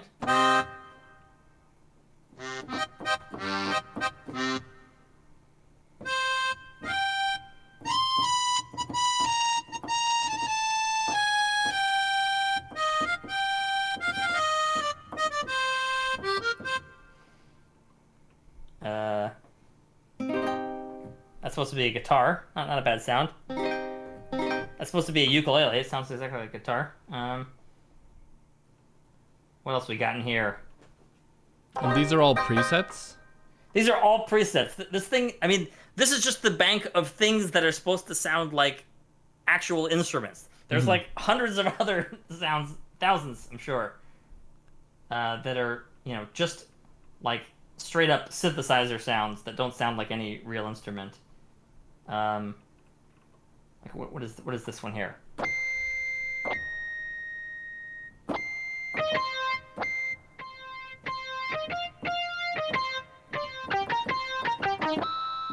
It's like pinched harmonics on a guitar. Yeah. Crazy. Distorted rhythm guitar.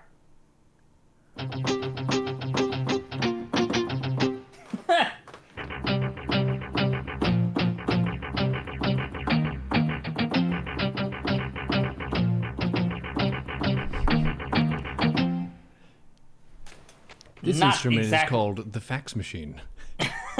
Yeah, this it does do a facsimile of just about anything you want. Oh. There was one here that I remember was cool. Yeah, there we go. This one's great. This is supposed to be like some kind of Chinese stringed instrument. Not exactly sure.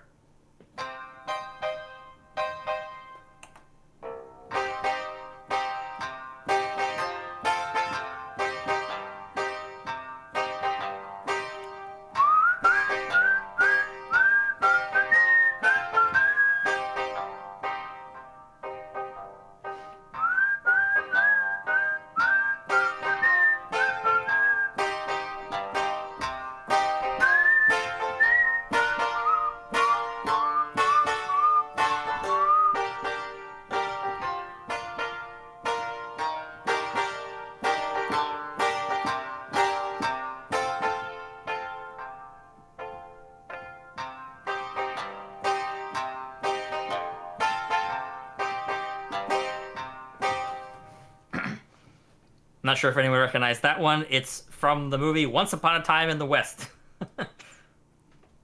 Nice. But it reminded me very much of that sound, like plucked thing.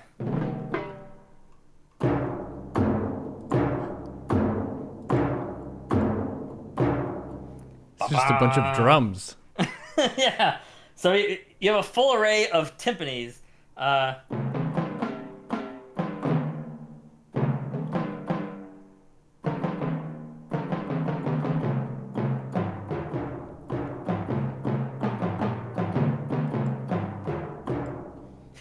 And that's basically varying the size of the membrane and then the thickness of it.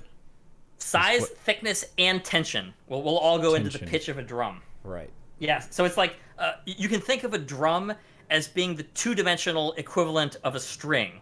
Mm-hmm. A string being where like it only goes up one-dimensional and object. down. Exactly, in just the same way that a string under tension will vibrate in the lateral direction, a drum head will also vibrate laterally to its own surface, just in a different shape than a string would. And also depends on, of course, where you strike it and whatnot, too. So what is this one?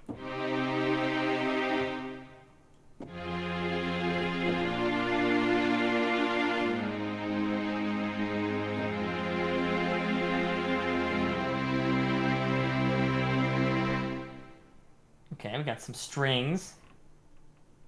Ooh, here's some choirs.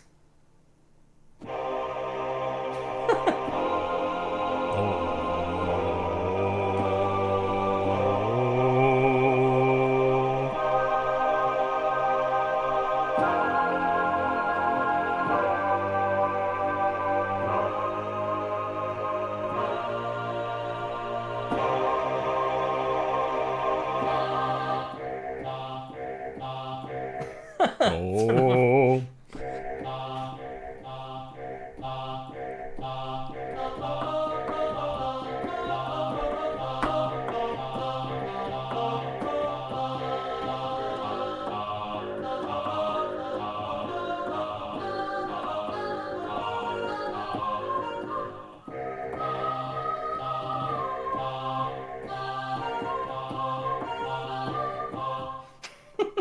Some goofy synth voices.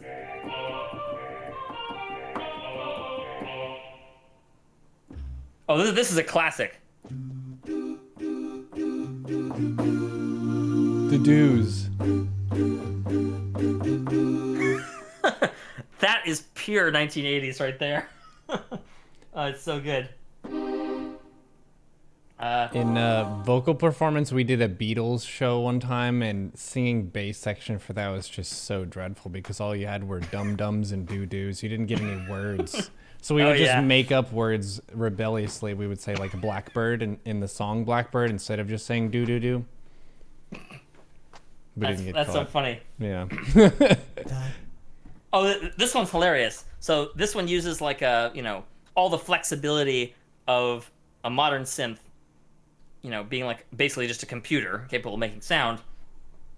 And it will randomly choose a sort of vocal formant to like shape the sound. That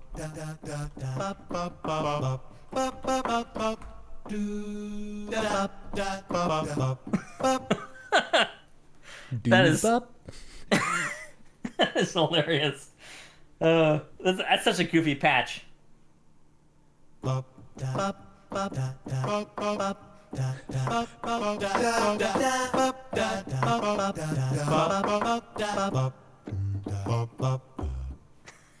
does it decide whether to do bop or da or do?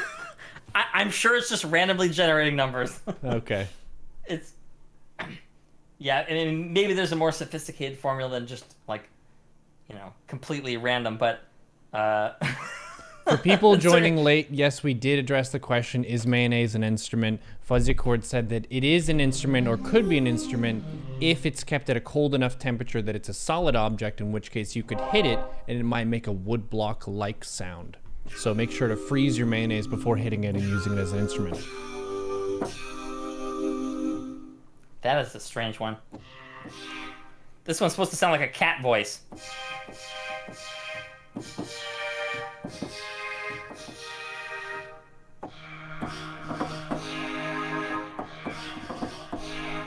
Not sure I'd buy that one. If your cat sounds like this, you should probably go to the vet. Yeah. Whoa!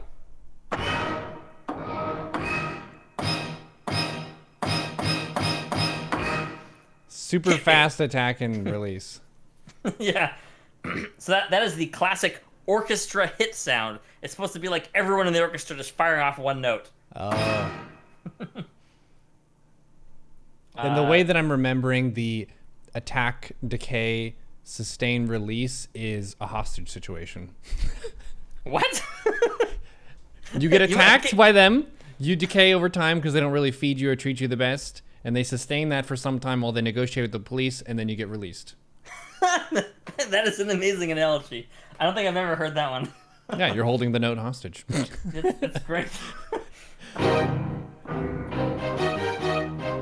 Okay, that one is bizarre.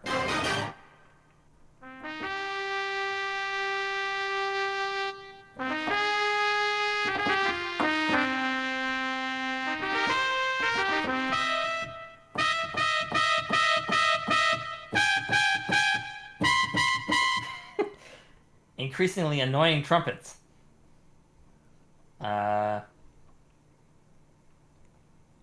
Should I just like go to some random ones, or does anyone have any more questions? I think we've covered most of it.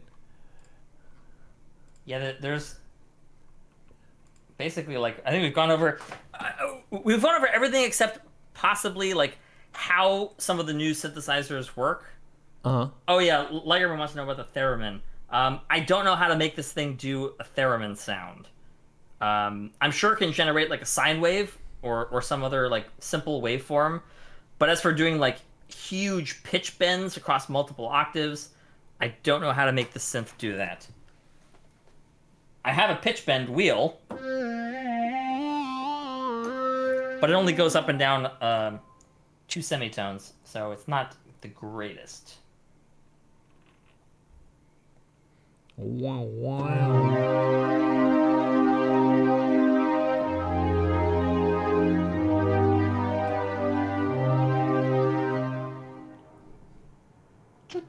Can the thing play the gong?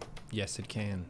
Oh yeah, there's definitely a gong in there somewhere. I don't know where it is here, but one thing this thing can also do is act as a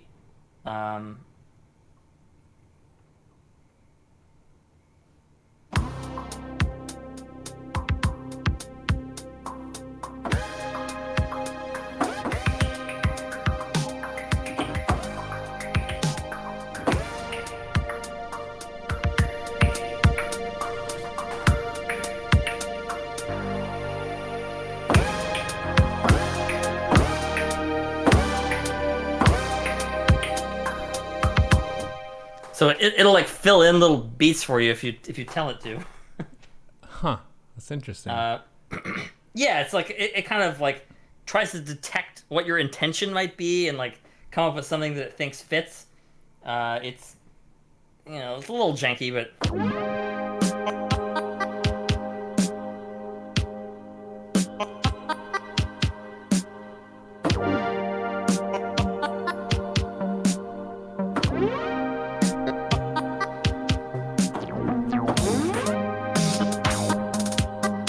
One man and a jar of mayonnaise to prove once and for all that anything can be an instrument. If you try hard enough.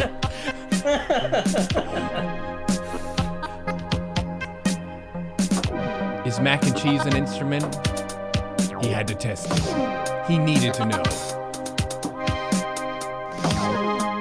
In his secret lab, he had a lot of cheese.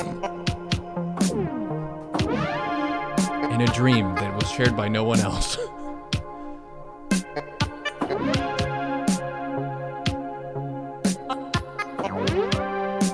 The world is your drum.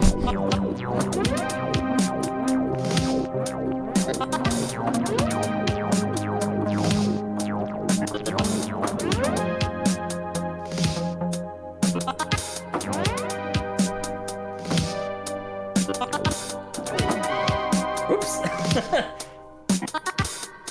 I kind of botched it at the end there, but You know, if you don't say oops, people don't even know that you messed up. it's true. It's true. That's a completely valid point about a live performance. Yep. There's like a this is from an Adam Neely video, but he goes over the levels of screw ups. There's the screw up that only you notice, but not the other members of the band. Mm-hmm. There's the screw up that the other members of the band notice, but the audience doesn't notice. Mm-hmm. And then finally, there's the screw up that's so catastrophic that even the audience notices it. And it's like, what is this idiot doing up there? Yep. But then there's, I think there could be one delineation where sophisticated music listeners who have training might know that it was a mistake, but a lot of people might confuse it with the creative choice. True. It was interesting that he chose to do that there. That's a strange note. I've never heard that note in a melody before. Yeah. I wonder if he meant to do that.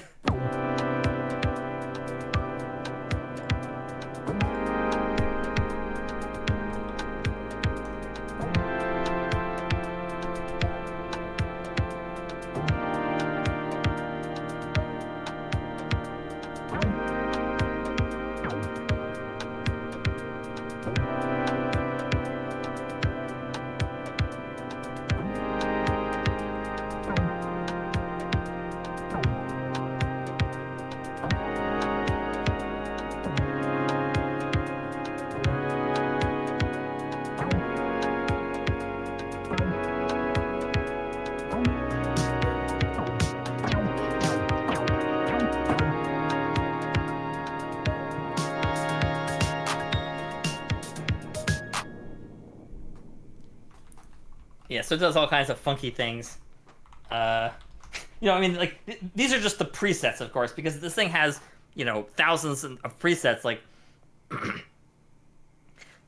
any sound you can think of is probably in here, and if you don't know where it is, well, you can dig around for a while.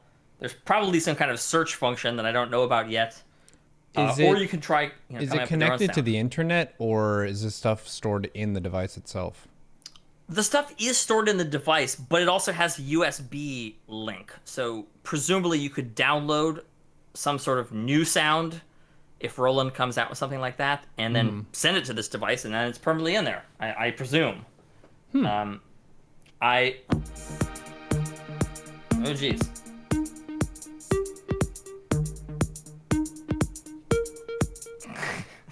Man, this thing is crazy.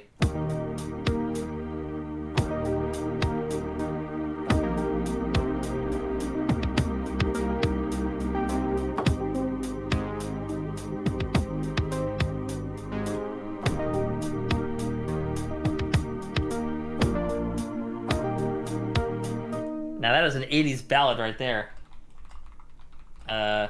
Ooh, it's this one.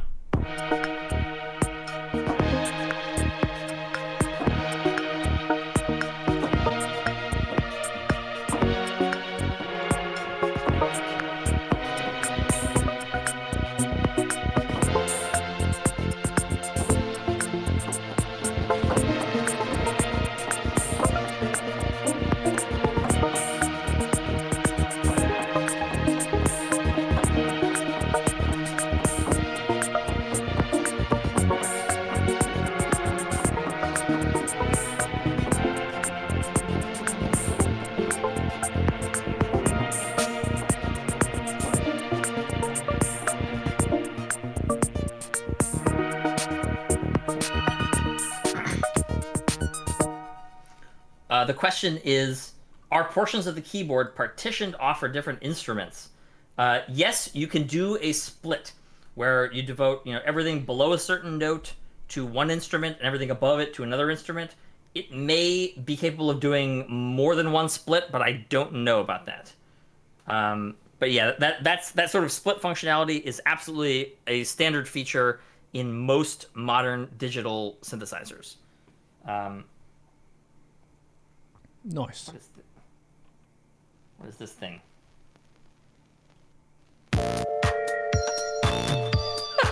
Oh boy.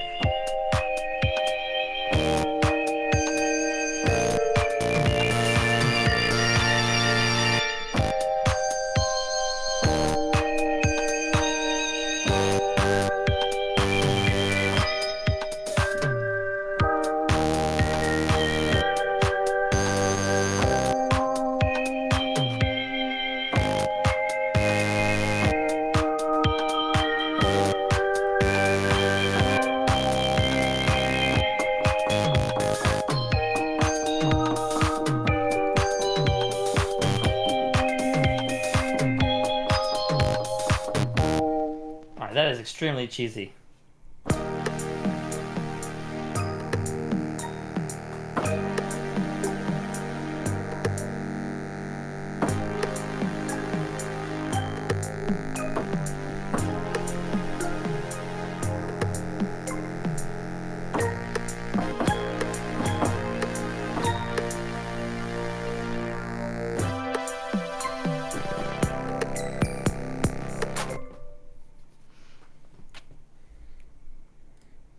Rick Beato, yes, absolutely big fan of Rick Beato.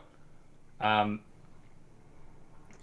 great channel. Like I think Rick Beato and Adam Neely are two very well known music YouTubers. Like at least from an educational perspective. I'm subscribed to both their channels. They're both great. Go watch them if you want to learn stuff about music theory, especially. It's very good stuff.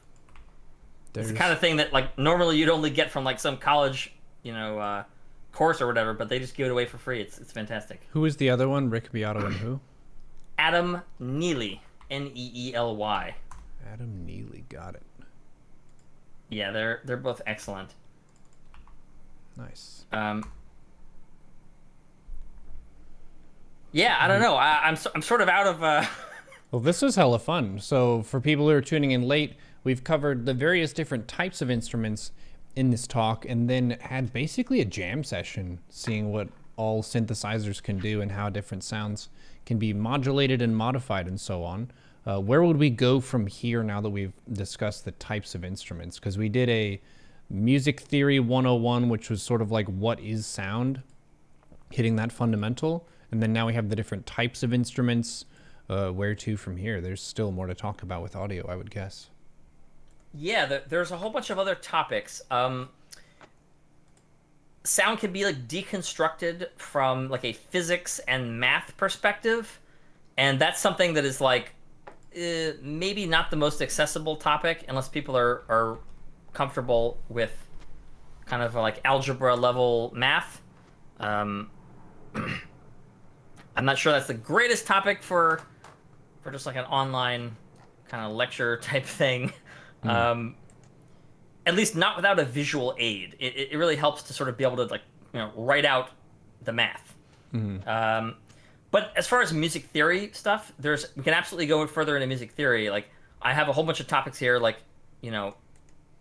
basically what is music theory, what is its goal, stuff about rhythm, stuff about harmony, stuff about tuning systems and what makes them different. How we arrived at our modern 12-tone equal-tempered tuning system, and then other ways that like octaves can be partitioned instead of like partitioning it into 12 pieces like we do. Other people might do things differently. And then there's of course the standard stack of music theory stuff, like what are intervals? What's like, tertiary harmony, chords, inversions of chords, key signatures, Roman numeral notation, chord progressions, borrowing chords from other keys, everything like that. And then there's also stuff about like terminology.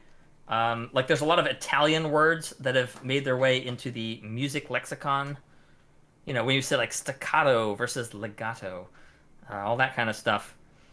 So there's lots of terminology, which makes music, because everything arose organically in like a large region, and I'm talking mainly about like Western music here. So this is like Europe from like 500 years ago until the present day. All this stuff like arose organically, and so it's very messy from a naming convention, numbering convention standpoint, and so there's a lot of memorization that there's like, if you want to be able to talk to other musicians, you have to speak this bizarre language. And so like part of a music theory lesson might involve breaking down some of that terminology. There's modes of scales. There's the circle of fifths / circle of fourths. How to make interesting chord progressions. There's like deconstruction of example songs. Like someone might have a song that they like and want it like to be deconstructed. Like how is the song actually written? Or at least what's a good structure to think about how that song was written? Again, not prescribing that the artist necessarily had all those same thoughts when they wrote the song. They may have just been playing what they thought sounded good. But music theory is a way of it's a way of like building a scaffolding underneath the thing that sounds good to figure out like why did it sound good. Like deconstructing it, basically. One of the things that you can do by ear that I cannot do that's interesting is you'll say what the time signature is of a song that's playing. Oh yeah. So yeah, rhythm partitioning of the timeline. That's like a whole topic for sure. And then there's all the stuff about like recording technology and how that's changed, and that's like almost like a history lesson type thing, but that could be interesting as well. Really, like once you know about like all the instruments and all the recording techniques, then there's like, I guess, sound design from like a technical perspective is kind of its own topic as well. But after that, it's just like music theory, and that gets very deep. Certainly, I am not at the bottom of it yet. I'm learning bits and pieces as I go, but music theory is surprisingly deep. You think like there's only 12 notes in Western music. Like how complicated could it be? Well, pretty complicated Very actually. complicated because you have basically an infinite number of relationships between one sound and then the next sound that follows it, and the progression of sounds that you create have a major bearing on the emotion invoked in the listener. Exactly. Yeah, so like what notes you choose to play simultaneously with what other notes is like the essence of harmony. And then like what a single voice does throughout time is the essence of melody. And then of course like how you chop up the timeline is rhythm. So you got, you got your harmony, you got your melody, you got your rhythm, and then you also have timbre. In other words, like what is the quality of the thing making the sound?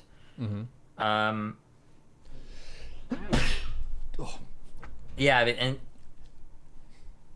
I would say like of all the topics, music theory is the deepest topic probably that would take the longest amount of time. But it also gets like increasingly dry and inaccessible the longer you go. Oh yeah, Jacob Collier. Yeah, that he's like this complete savant. One of the most like ridiculous musicians like you'll ever hear. He's like the virtuosity of Stevie Wonder, with like I don't know the kind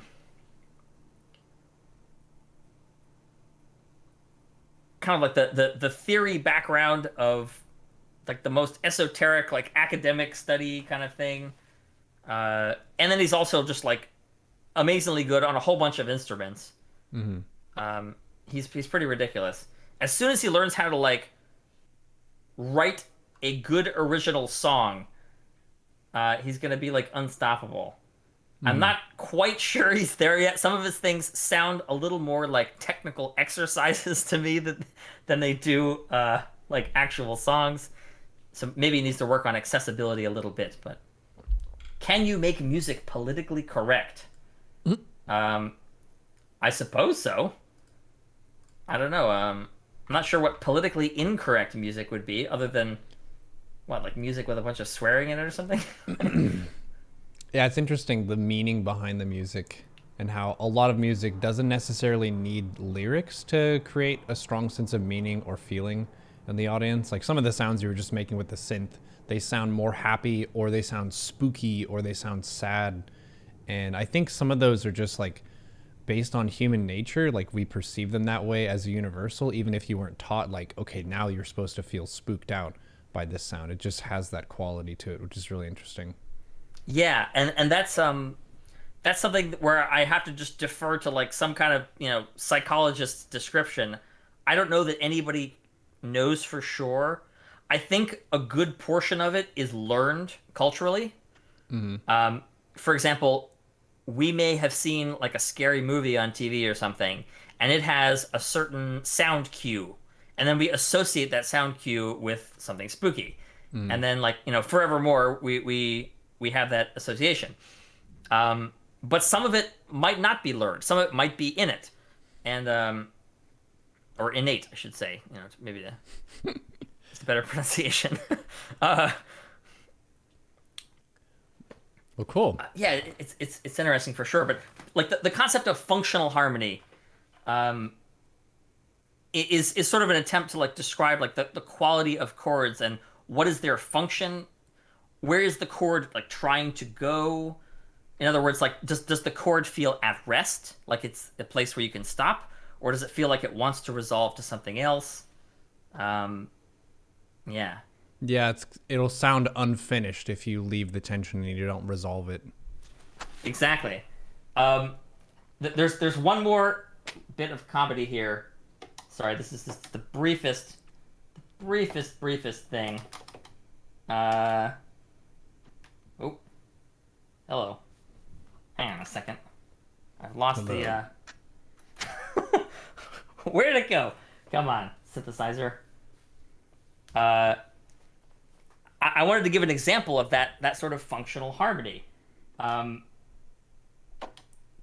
we go. All right, so if you're just walking down the street, just chilling, and then all of a sudden something comes up behind you, right?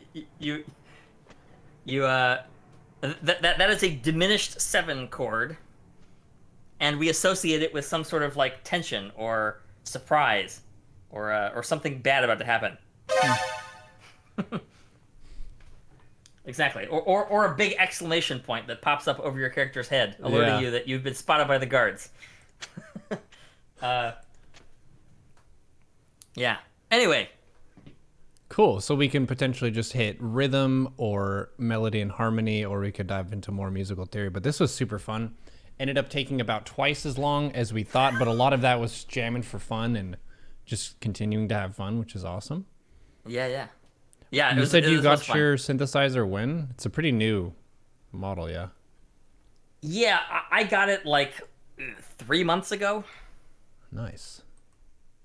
And I have barely learned like the slightest thing that it can do. It's vast. I'm sure I will never know every function that it has.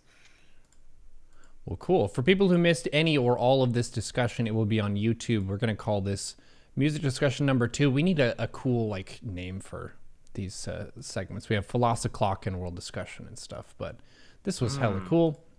If you have any questions or you want to leave us a scathing review, feel free to do so in the YouTube comments. FuzzyChord, thank you so much for your effort and your time.